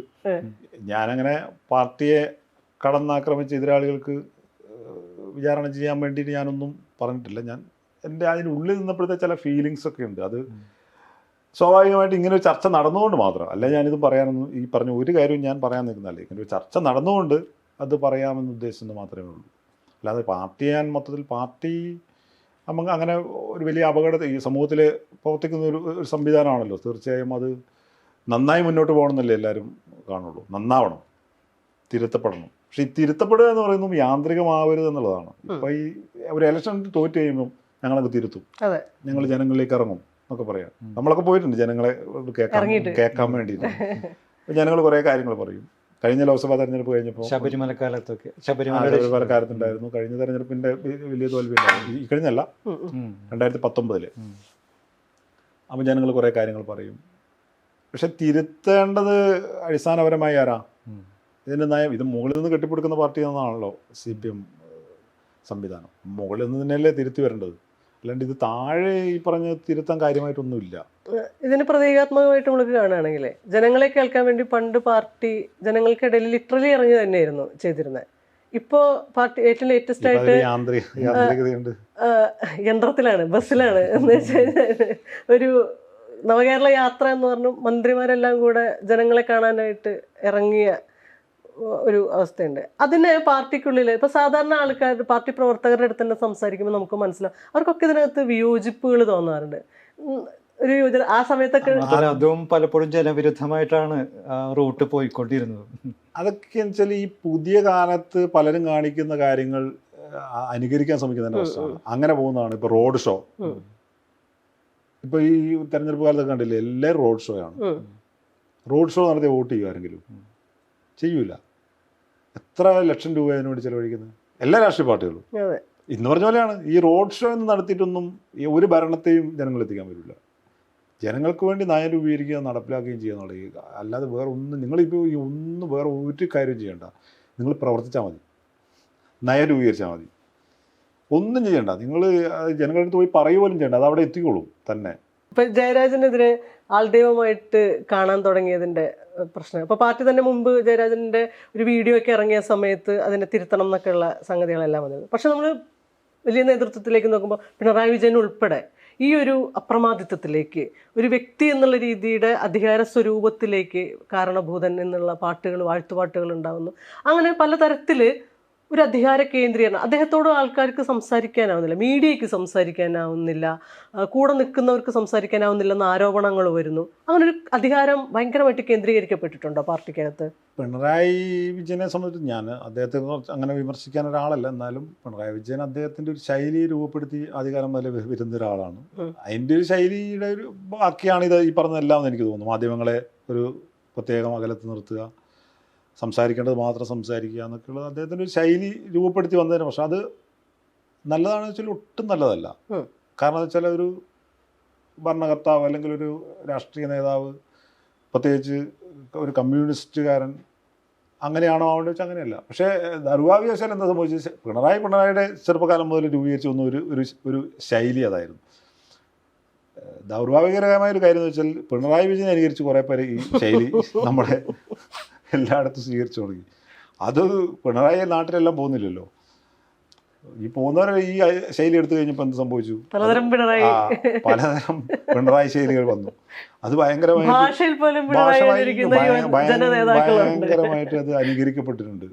അതാണ് ശരി എന്നുള്ളത്. പിന്നെ ഇങ്ങനെ പറഞ്ഞ പോലെ പിണറായിക്ക് ഇഷ്ടപ്പെടുന്ന ആൾ എല്ലാവർക്കും ഇഷ്ടപ്പെടുക, ഒരു സാഹിത്യകാരനായ പിണറായിക്ക് ഇഷ്ടമുണ്ടെങ്കിൽ എല്ലാവരും ഇഷ്ടപ്പെടുക, പിണറായിക്ക് എന്തെങ്കിലും വിമർശനം ചോദിച്ചാൽ എല്ലാവരും വിമർശിക്കുക. ഇങ്ങനെയൊക്കെയുള്ള ഒരു പിണറായിക്ക് വിമർശനം ഉണ്ടെങ്കിൽ പിണറായി പറയുന്നു, പിണറായിക്ക് പിന്നെ അവരോട് യോജിപ്പുണ്ടെങ്കിൽ ആ യോജിപ്പ് പ്രകടിപ്പിക്കുന്നു. എന്നിട്ട് അത് എല്ലാവരുടെയും യോജിപ്പാക്കി. അതാണ് ഞാൻ പറഞ്ഞത്, അങ്ങനെ ഒരു കൾട്ട് ഉണ്ടാക്കിയിട്ട് മാറ്റിയാണ് ചെയ്തത്. അത് പിണറായി ചെയ്തതാണെന്ന് ഞാൻ വിചാരിക്കുന്നില്ല. ഈ പിണറായിയെ അനുകരിക്കാൻ ശ്രമിച്ചവരുണ്ടാക്കിയ ഒരു പ്രശ്നമാണെന്നാണ് എനിക്ക് തോന്നിയിട്ടുള്ളത്. പിണറായി വിജയൻ അധികാരത്തിന്റെ കൂടി ഒരു പ്രതീകമായതുകൊണ്ടാണോ സംഭവിച്ചത്? അല്ല, അത് ഈ പറഞ്ഞ ഈ വലതുപക്ഷ സമൂഹത്തിന് നമ്മുടെ ഈ സമൂഹം രൂപപ്പെട്ടത് അത് അധികം കാലമൊന്നും ആയില്ലല്ലോ, ചെറിയ കാലിലേ ആയുള്ളൂ. അപ്പോൾ ഈ ഭരിക്കപ്പെടുന്നവരെ ഭയങ്കരമായി അങ്ങോട്ട് അത് അവർ പോലും വിചാരിച്ചിട്ടായിരിക്കണം എന്നല്ലാന്ന് എനിക്ക് തോന്നുന്നത്. ഈ പിന്നെ മുന്നിൽ നിൽക്കുന്നവർ അങ്ങനെ കരുതാണ്. അപ്പം അവരെ തിരുത്തേണ്ടവരാണ്, അത് അവർ തിരുത്തുന്നില്ല. സാഹിത്യത്തിലേക്ക് വന്നാൽ മനു എഴുതിയ 3 കഥകളും പ്രസിദ്ധീകരിച്ചത് ട്രൂ കോപ്പി തിങ്കാണ്. എങ്ങനെയാണ് ഇപ്പോൾ നമ്മളൊരു യുവ എന്താ പറയുക രാഷ്ട്രീയ നേതാക്കൾ അങ്ങനെ അധികം ഇല്ലെന്ന് തോന്നുന്നു കഥയൊക്കെ എഴുതുന്ന, സാഹിത്യത്തിൽ തൽപരരായ, അത് വലിയ പ്രശ്നമാണ്. എങ്ങനെയാണ് കഥ? ഇതെന്നോട് പലരും പറയുന്നുണ്ട്, ഈ നല്ല ഫുൾ ടൈം സജീവ ലേഖനങ്ങളൊക്കെ എഴുതും, പക്ഷെ സജീവ രാഷ്ട്രീയ പ്രവർത്തനം ഒരു ഫിക്ഷൻ ഒക്കെ എഴുതാൻ ഭയങ്കര എന്തോ വലിയ ഒരു പ്രശ്നമാണ്. വളരെ അപൂർവം വരെ ഉള്ളൂ അങ്ങനെ. അപ്പം നമ്മുടെ അടുത്ത് കഥകൾ നമ്മുടെ മനസ്സിൽ ഉണ്ടല്ലോ, പക്ഷെ ഇത് എഴുതാനുള്ള സാഹചര്യം ഉണ്ടായിട്ടില്ല എന്നുള്ളതാണ്. അപ്പം ഇപ്പം എനിക്ക് കുറച്ച് സമയം കിട്ടിയപ്പോൾ ഞാനത് എഴുതാമെന്ന് വിചാരിച്ചതാണ്. നേരത്തെ നമ്മുടെ മനസ്സിൽ ഇത്ര ആഗ്രഹങ്ങളൊക്കെ ഉണ്ടായിരുന്നു. ചെറുതിലെ എഴുതുമായിരുന്നോ? ചെറുതിലെ അങ്ങനെ എഴുതില്ല, പക്ഷെ എനിക്ക് എപ്പോഴും എഴുതണമെന്നാണ് ആഗ്രഹം ഉണ്ടായിരുന്നു. അപ്പം അത് ചെറുതിലെന്ന് വെച്ചാൽ നമ്മൾ അങ്ങനെ ഒരു പ്രായമായപ്പോഴത്തേക്കും നമ്മൾ ഇതിനകത്ത് എത്തിയില്ലേ. 10-15 വയസ്സും 16 വയസ്സിൽ നമ്മൾ ഫുൾ ടൈം സംവിധാനത്തിൽ കാലത്ത് SFI കാലത്ത് എന്ന് പറഞ്ഞാൽ ഒരു ദിവസം നേരെ നിൽക്കാൻ പറ്റാത്ത കാലമല്ലേ, വലിയ സമരങ്ങളും ഇതൊക്കെ നടക്കുന്ന സമയമില്ല. അപ്പം നമുക്കിതൊന്നും ആലോചിക്കാൻ തന്നെ കഴിയില്ലല്ലോ. സമരങ്ങളുടെ ഇടവേളയും കൂടെ കിട്ടിയിട്ടുണ്ടല്ലേ ആക്ച്വലി. ഇപ്പം നടക്കുന്ന നിശബ്ദമായ സമരമാണ്. ഇപ്പോൾ ഈ 3 കഥകൾ വായിച്ച ഒരാളെന്നുള്ള രീതിയിൽ ഞാൻ പറയാം. ഇപ്പോൾ വായിക്കാൻ നല്ല കഥകളാണ്, ഒരു സാഹിത്യപരമായിട്ട് തന്നെ റീഡബിലിറ്റി ഉള്ള കഥകളാണ് 3 അപ്പോൾ അതിൽ താങ്കൾ പറഞ്ഞു പാർട്ടിയുടെ അകത്ത് നിൽക്കുമ്പോഴുള്ള കുറേ സംഘർഷങ്ങളെ കുറിച്ചിട്ടൊക്കെ പറഞ്ഞല്ലോ. അപ്പോൾ അത്തരം അങ്ങനെ എന്തുകൊണ്ട് അത് എഴുതിയില്ല എന്ന് ചോദിക്കുന്നത് ഒരു തെറ്റായ ചോദ്യമായിരിക്കും, അനാവശ്യ ചോദ്യമായിരിക്കും. എന്തെങ്കിലും ഒരു കൗതുകം കൊണ്ട് ചോദിക്കുകയാണ്, അത്തരം വിഷയങ്ങൾ എന്തുകൊണ്ടാണ് ആ കഥയിൽ വരാതിരുന്നത്? അതൊരു കഥയാക്കാനൊന്നും ഇല്ല, കഥയല്ല, യാഥാർത്ഥ്യമാണ്. ഞാൻ കൂടുതലും എനിക്ക് ഈ ഫിക്ഷനാണ് കുറച്ചും കൂടി എനിക്ക് ഇഷ്ടം, അതുകൊണ്ട് ഞാൻ ആ മേഖലയിൽ എഴുതുന്നു മാത്രമേ ഉള്ളൂ. അങ്ങനെ വേണം എഴുതാം, പക്ഷെ അതൊരു ഇപ്പൊ ദൈവവിളി കഥയൊക്കെ വായിച്ചാൽ വളരെ വ്യംഗ്യമായിട്ടുള്ള സൂചനകൾ. ഏതാണ് ദൈവവിളി? ആദ്യത്തെ അതിൽ മതവിമർശനമുണ്ട്. അപ്പൊ അങ്ങനത്തെ കുറെ സാമൂഹ്യ യാഥാർത്ഥ്യങ്ങളെ വളരെ കൃത്യമായിട്ട് അഡ്രസ് ചെയ്യുന്ന സാധനമാണ്. അപ്പോൾ അതെന്റെ ഒരു പ്രശ്നം വെച്ചാൽ ഞാനൊരു രാഷ്ട്രീയ പ്രവർത്തനായിരുന്നുകൊണ്ട് തന്നെ ഞാൻ അങ്ങനെ ഒരു കഥയ്ക്ക് അത് രാഷ്ട്രീയം കൊണ്ടുവരുമ്പോൾ അതൊരു ഭയങ്കര ക്ലീശ സബ്ജക്റ്റ് പോലെ ആയി പോകും. അതൊരു എനിക്കതെന്തോ അതിനോട് യോജിക്കാൻ പറ്റാത്തതുകൊണ്ടാണ്. ഈ ദൈവവിളിയിലും മറ്റ് അജ്ഞാതരുടെ രഹസ്യങ്ങൾ അതിൽ രണ്ടിലേ ഈ ബൈബിളിൻ്റെ ഒരു സ്വാധീനം നമുക്ക് മനസ്സിലാവും. ബൈബിളിനെ വായിച്ചിട്ടുള്ള ആ ഒരു ലോകത്ത് ഏതെങ്കിലും കാലത്ത് കൃത്യമായി അതിൻ്റെ അകത്ത് നിന്നിരുന്ന ഒരാളുടെ എന്ന് തോന്നൽ ഉണ്ടാക്കുന്ന ഭാഷയും പ്രയോഗങ്ങളും ആശയങ്ങളും ഒക്കെ ഉണ്ട്. നിങ്ങളുടെ ഒരു കുട്ടിക്കാലവും വിശ്വാസവും ബൈബിളുമായിട്ടുള്ള ബന്ധവും എന്താ? ഞങ്ങൾ ആ ലോകത്ത് ജീവിച്ച് വന്നവരല്ലേ. ശരിക്കും പറഞ്ഞാൽ ബൈബിള് ഒരു വലിയ കഥയാണല്ലോ. ബൈബിള് വായിക്കുമ്പോൾ നമ്മളൊരു കഥ വായിക്കുന്ന പോലെ നമുക്ക് വായിക്കാൻ പറ്റുന്ന ഒരു സാധനമാണ്. അത് പഴയതാണെങ്കിലും പുതിയതായാലും അങ്ങനെ വായിച്ചു വരുന്നതാണ്. വിശ്വാസത്തെ സംബന്ധിച്ചിടത്തോളം ഞാൻ പാർട്ടിയിൽ പ്രവർത്തിക്കുന്നതിന് മുമ്പ് ഞാൻ വിശ്വാസത്തെ തള്ളിപ്പറഞ്ഞ് ഇറങ്ങിയ ആളാണ്. സാധാരണയിൽ പാർട്ടി പ്രവർത്തനം ആരംഭിച്ച ശേഷമാണ് എല്ലാവരും ഈ ഈ പള്ളിയെ ഇതിലേക്ക് പള്ളിയെ മാറുന്നത്. തള്ളിപ്പറയുക. പക്ഷെ ഞാൻ എൻ്റെ 8ാം ക്ലാസ്സിൽ നിന്ന് പകുതി കഴിഞ്ഞപ്പോൾ 8ാം ക്ലാസ് പകുതി നിന്ന് ഞാൻ ഈ വേദപാഠ പഠനം നമ്മൾ ഞായറാഴ്ചയുള്ള കാറ്റീസം ക്ലാസ് ഞാൻ കട്ട് ചെയ്ത് നിർത്തിയതാണ്. അപ്പോൾ അന്നപ്പോൾ നമ്മൾ ഈ പുസ്തകങ്ങൾ വായിക്കുന്നുണ്ടല്ലോ, മറ്റ് പുസ്തകങ്ങൾ ഇതൊക്കെ വായിക്കാൻ തുടങ്ങി. അപ്പോൾ അതിൽ നിന്ന് കിട്ടിയ ഒരു സാധനമാണ്. ഞാൻ ശരിക്കും ഈ ചെറിയ പ്രായത്തിൽ, ഒന്നും തിരിയാത്ത പ്രായത്തിൽ തന്നെ നമ്മൾ ഈ മാസ്റ്റർ ക്ലാസ്സിക് വെറുതെ അവിടെ നിന്ന് ഇവിടുന്നൊക്കെ എടുത്തിട്ട് ഇങ്ങനെ വായിക്കുക. വീട്ടിൽ അങ്ങനത്തെ അന്തരീക്ഷമായിരുന്നോ? അല്ല, വീട്ടിൽ അങ്ങനത്തെ അന്തരീക്ഷം ഒന്നും ആയിരുന്നില്ല. പക്ഷെ എനിക്ക് നമ്മളെ ചില ബന്ധുക്കളുടെ ഒക്കെ വീട്ടിൽ നിന്നൊക്കെ അത് ചിലത് കിട്ടിയിട്ടുണ്ട്. അതുപോലെ നമ്മുടെ സുഹൃത്തുക്കളുടെ ലൈബ്രറിയിൽ നിന്നൊക്കെ എടുത്തിട്ടുണ്ട്. നമ്മുടെ വീടൊന്നും അങ്ങനെ ഒരു പരമ്പരാഗത പാർട്ടി പ്രവർത്തകരുള്ളതോ എൻ്റെ നാടും അങ്ങനത്തെ ഒരു നാടൊന്നുമല്ല. പക്ഷെ എവിടുന്നൊക്കെയോ എനിക്കിങ്ങനെ കിട്ടിയ സംവിധാനം വെച്ചുകൊണ്ട് പിന്നെ ഇത് ഞാനിങ്ങനെ വായിച്ചിട്ടുണ്ട്.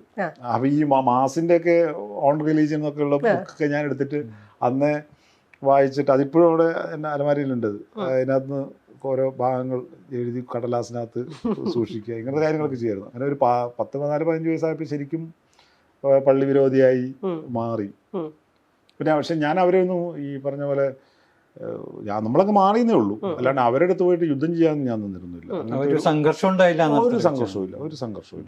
ബൈബിളിനെ നമ്മൾ വായിക്കും, ഒരു നമ്മളീ പറഞ്ഞ ഒരു കഥ വായിക്കുന്ന പോലെ നമ്മൾ വായിക്കും. വിശ്വാസത്തെ കൊണ്ട് വായിക്കുന്നതല്ല, അത് അറിയാൻ വേണ്ടി വായിക്കും എന്തൊക്കെയാണ് അതിൻ്റെ, അതൊന്ന് ഞാൻ വായിക്കാറുണ്ട്. ഈ ദൈവവിളിയിൽ പള്ളിയോടുള്ള ക്രിറ്റിസിസം കൃത്യമായിട്ട് പറയുന്നൊരു കഥയും കൂടിയിട്ടാണ്.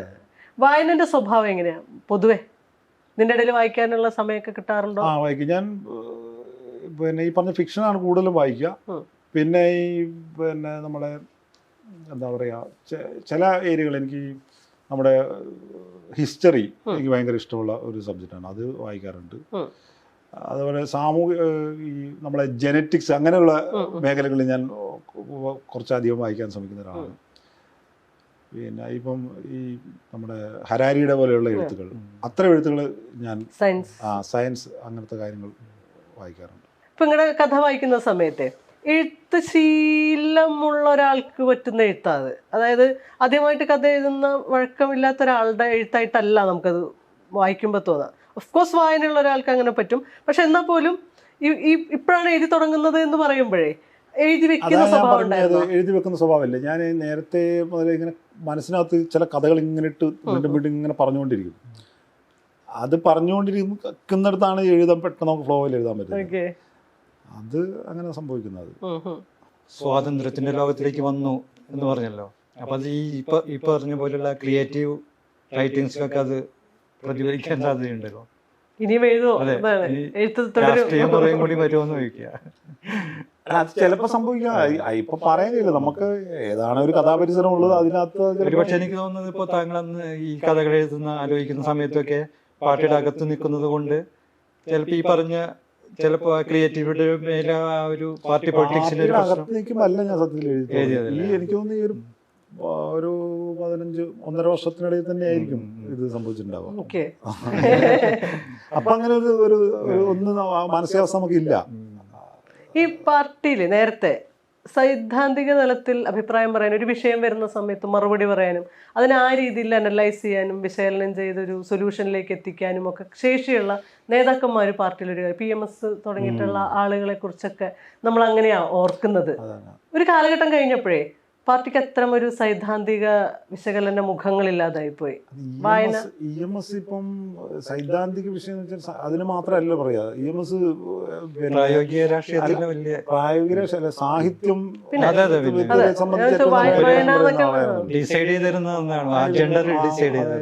ഇപ്പൊ അങ്ങനത്തെ ഇപ്പൊ എനിക്ക് തോന്നില്ല ഇവരൊന്നും എന്തെങ്കിലും ഈ പറഞ്ഞ മേഖലയിൽ ശ്രദ്ധിക്കുന്നുണ്ടോ. ഇപ്പൊ ഞാൻ അവരൊന്നും വായിക്കുന്നവരല്ല എന്ന് പറഞ്ഞു കഴിഞ്ഞാൽ വലിയ അടുത്ത പ്രശ്നമായിരിക്കും. പക്ഷെ എന്താ പ്രശ്നം വെച്ചാൽ ഇവർക്ക് വായിക്കണം. പാർട്ടി സെക്രട്ടറി നല്ല ഫിക്ഷൻ കഥകളെടുത്ത് വായിക്കണം, സാഹിത്യത്തിൽ ഇടപെടണം, ചർച്ച ചെയ്യണം. അപ്പോഴാണ് അവർക്കൊരു കുറച്ചുകൂടി പിന്നെ ഈ പറഞ്ഞ ജനകീയമായ കാര്യങ്ങളെ കാണാനും. എന്ന് പറഞ്ഞ സംഘടനയോടൊക്കെ പ്രശംസ എവിടെയാണ് ഇപ്പൊ കേരളത്തില്? അത് പേരിലുണ്ടല്ലോ, പുരോഗമനം പേരിൽ മുമ്പിൽ തന്നെ ഉണ്ടല്ലോ. അതിനെന്താ? നിങ്ങൾക്ക് ഭയമുണ്ടോ? ഇങ്ങനൊരു വിവാദം പൊന്തി വരുന്നു, പോലീസ് സംരക്ഷണം വ്യാപാര സ്ഥാപനങ്ങൾക്ക് വേണമെന്നുള്ളൊരു സംഗതി വരുന്നു. പേഴ്സണലി ഉള്ളിൽ ഭയമുണ്ടോ? എനിക്കൊരു ഭയം പേഴ്സണലി ഇല്ല. ഈ എനിക്ക് സംരക്ഷണം എന്നുള്ളത് ഞാൻ ആവശ്യപ്പെട്ടിട്ടല്ലേ. അത് എനിക്ക് തോന്നുന്നു അവരുടെ ഇന്ത്യൻ സംവിധാനത്തിനകത്ത് എന്തോ അങ്ങനെ വന്നിട്ട് എന്തോ ഓർഡർ ഇട്ടോ മറ്റോ ആണെന്ന് എനിക്ക് തോന്നുന്നു. കൂടുതൽ മറ്റ് പ്രശ്നങ്ങൾ ഉണ്ടാവാതിരിക്കാൻ വേണ്ടിയൊക്കെയുള്ള കരുതൽ എന്ന നിലയിലൊക്കെ വന്നാന്ന് തോന്നുന്നു. എനിക്ക് അങ്ങനെ ഒരു ഭയം അല്ലെങ്കിൽ ഞാനൊരു പ്രൊട്ടക്ഷനെ കുറിച്ചൊന്നും ഞാൻ പോലും ആരോടും പറഞ്ഞിട്ടില്ല. അങ്ങനത്തെ ഒരു കാര്യങ്ങളൊന്നുമില്ല. അത് ഞാൻ ചില ഇൻ്റർവ്യൂവിൽ പറഞ്ഞിട്ട് എന്തിനാ അതിനകത്ത് ഭയക്കുന്ന കാര്യം? അങ്ങനെ ഭയന്നിട്ട് നമുക്ക് എവിടം വരെ പോകാൻ പറ്റും? ഞാൻ നേരത്തെ മിണ്ടാതെ നിശബ്ദനായി പോയത് ഭയന്നിട്ടല്ല. ഭയം ഇപ്പോഴാണ് ശരിക്കും വരേണ്ടത്. അന്നപ്പം എൻ്റെ ഒരു രാഷ്ട്രീയ തീരുമാനമായിരുന്നു നിശബ്ദനാകുക. ഞാൻ നിശബ്ദനാകുന്നതിനൊരു കാരണമുണ്ടല്ലോ. അത് സമൂഹം നാളെ എന്തായാലും ചർച്ച ചെയ്യും. ആരെങ്കിലുമൊക്കെ ചർച്ച ചെയ്യും. എല്ലാവരും ചർച്ച ചെയ്യുന്നതല്ല. ഇതിപ്പോൾ ഈ മീഡിയയിൽ വന്നതുപോലെ ചർച്ച ചെയ്യുന്നതല്ല. ആരെങ്കിലുമൊക്കെ ചർച്ച ചെയ്യും. അത് മതി എന്നുള്ള കാഴ്ചപ്പാടുകൂടി ഞാൻ അവസാനിപ്പിച്ചതാണ്. പിന്നെ ഇപ്പം ഞാൻ ശബ്ദിക്കാൻ തുടങ്ങിയപ്പോഴാണ് ഭീഷണി വന്നത്. അപ്പോഴാണ് എനിക്ക് ഭയം വരേണ്ടത്. എനിക്ക് ഒട്ടും ഭയമില്ല. ഞാനത് വളരെ ബോധപൂർവം ആണിപ്പോൾ ഈ പറയുന്നത്. എനിക്ക് ഭയമില്ല. നിരാശരായ പാർട്ടി പ്രവർത്തകരുടെ എണ്ണം കൂടി വരുന്നുണ്ടോ? അത് നല്ലതുപോലെയുണ്ട്. അതെല്ലാ കാലത്തും ഉണ്ടായിട്ടുണ്ട്. അതാത് കാലഘട്ടത്തിലെ പ്രശ്നങ്ങളെ വെച്ചുകൊണ്ടുള്ള നിരാശവാദം. പക്ഷേ ഇപ്പം അന്ന് നമുക്ക് എന്തൊക്കെയോ തുരുത്തുകൾ പ്രതീക്ഷകൾ ഉണ്ടായിരുന്നു. പക്ഷേ ഇപ്പം എന്താ പ്രശ്നം എന്ന് വെച്ചാൽ ഇതൊരു അടിമുടി കേൾക്കുന്ന വാർത്തകളെല്ലാം ഇങ്ങനെയാണ് എന്നുള്ളതാണ്. അപ്പം സ്വാഭാവികമായൊരു നിരാശ ബാധിക്കാം. പിന്നെ ഇത് നിലനിൽക്കുന്നത് എനിക്കിപ്പം തോന്നിയിട്ടുള്ള കാര്യം എന്ന് വെച്ചാൽ ഇതൊരു നമ്മുടെ മത സംവിധാനം പോലെ തന്നെയാണ് ഈ പാർട്ടി സംവിധാനം നിലനിൽക്കുന്നത്. ഇതൊരു വിശ്വാസമാണ് അല്ലേ? ഇതിനെ സെറ്റപ്പ് ചെയ്തിരിക്കുന്നത് അങ്ങനെയാണല്ലോ. ഇതിൻ്റെ ഘടനയെ സെറ്റപ്പ് ചെയ്തിരിക്കുന്നത് അങ്ങനെയാണ്. അതിന് ബ്രേക്ക് ചെയ്യാൻ എളുപ്പമല്ല. അപ്പോൾ അതുകൊണ്ടാണ് ഇത് നിലനിൽക്കുന്നത്. ഞാൻ പറഞ്ഞത് ഈ വിശ്വാസ്യത ഇവിടെ തകരുന്നുള്ളത്. മതവിശ്വാസം അത്ര വേഗം തകരുന്നതല്ല. അതുകൊണ്ടാണ് പൗരോഹിത്യത്തിന് എന്ത് തോന്നിയാസം ചെയ്യാൻ പറ്റുന്നത്. ഇപ്പം ബിഷപ്പ് എന്ത് തോന്നിയാസം ചെയ്താൽ അയാളെ പൂമാലയിട്ട് സ്വീകരിക്കാൻ ആളുകൾ വിശ്വാസികൾ പോകുന്നതുകൊണ്ടാണ്. അതങ്ങനെ ഒരു വിശ്വാസത്തിൻ്റെ ഒരു ഘടകമുണ്ട്. അത്തരം പൗരോഹിത്യം പാർട്ടിയിലും ഉണ്ടോ? അപ്പോൾ അല്ല, ഞാൻ പറയാണ്, ഇപ്പൊ മുകൾ തട്ടുക അല്ലെങ്കിൽ ആരെങ്കിലും ഈ തരത്തിലുള്ള കാര്യങ്ങളൊക്കെ ചെയ്താൽ ഈ പാർട്ടിയെ സംരക്ഷിക്കണമെന്ന ഒരു സാധനം ആളുകളിലേക്ക് വരും. പാർട്ടിയാണ് വലുത് എന്നുള്ള സാധനം വരും. ഇപ്പൊ ഞാനിപ്പോ ഒരു വിമർശനം പുറത്തു വന്ന് പറയുമ്പോൾ നമ്മളോട് ആളുകൾ പറയുന്നത് എന്താ, നിങ്ങൾ എന്ത് പറഞ്ഞാലും പാർട്ടിയല്ലേ, അതിന് പോറലേർക്കുക എന്നൊക്കെ പറയാം. അപ്പൊ എന്താണ് ചെയ്തത്? അതിൽ പാർട്ടി എന്ന് പറയുന്നത് അങ്ങനെ എന്തോ ഒരു മെറ്റീരിയലാണോ? അല്ലല്ലോ. പാർട്ടി എന്ന് പറയുന്നത് വിശ്വാസമാണ്. ആ വിശ്വാസത്തിന് കുഴപ്പമുണ്ടാക്കരുതെന്നാണ് പറയുന്നത്. അത് ഞാനൊരു കാര്യം പറഞ്ഞാൽ അത് ഈ പാർട്ടി എന്ന് പറയുന്ന ബോധ്യത്തിന്, ആളുകളുടെ ബോധ്യത്തിന് കോട്ടം ഉണ്ടാക്കരുത് എന്നാണ് പറയുന്നത്. അപ്പോൾ അതാ ഞാൻ പറഞ്ഞത്, ഇത് നിലനിൽക്കുന്ന ഒരു ബോധ്യത്തെ അടിസ്ഥാനപ്പെടുത്തിയാണ്. അപ്പോൾ ആ ബോധ്യം തകരുക എന്നുള്ളതിടത്താണ് ഇതിന് പ്രശ്നം ഉണ്ടാവുക. അത് എളുപ്പമല്ല. അപ്പോൾ ഇതിനെ എങ്ങനെയാണോ മതവിശ്വാസത്തെ സംരക്ഷിക്കാൻ ശ്രമിക്കുന്നത്, അതുപോലെ തന്നെ ഇതിനെ സംരക്ഷിക്കാൻ ശ്രമിക്കുന്ന ചില ടൂൾസ് ഉണ്ട് അതിനുള്ളിൽ. Thank you. ഓക്കെ.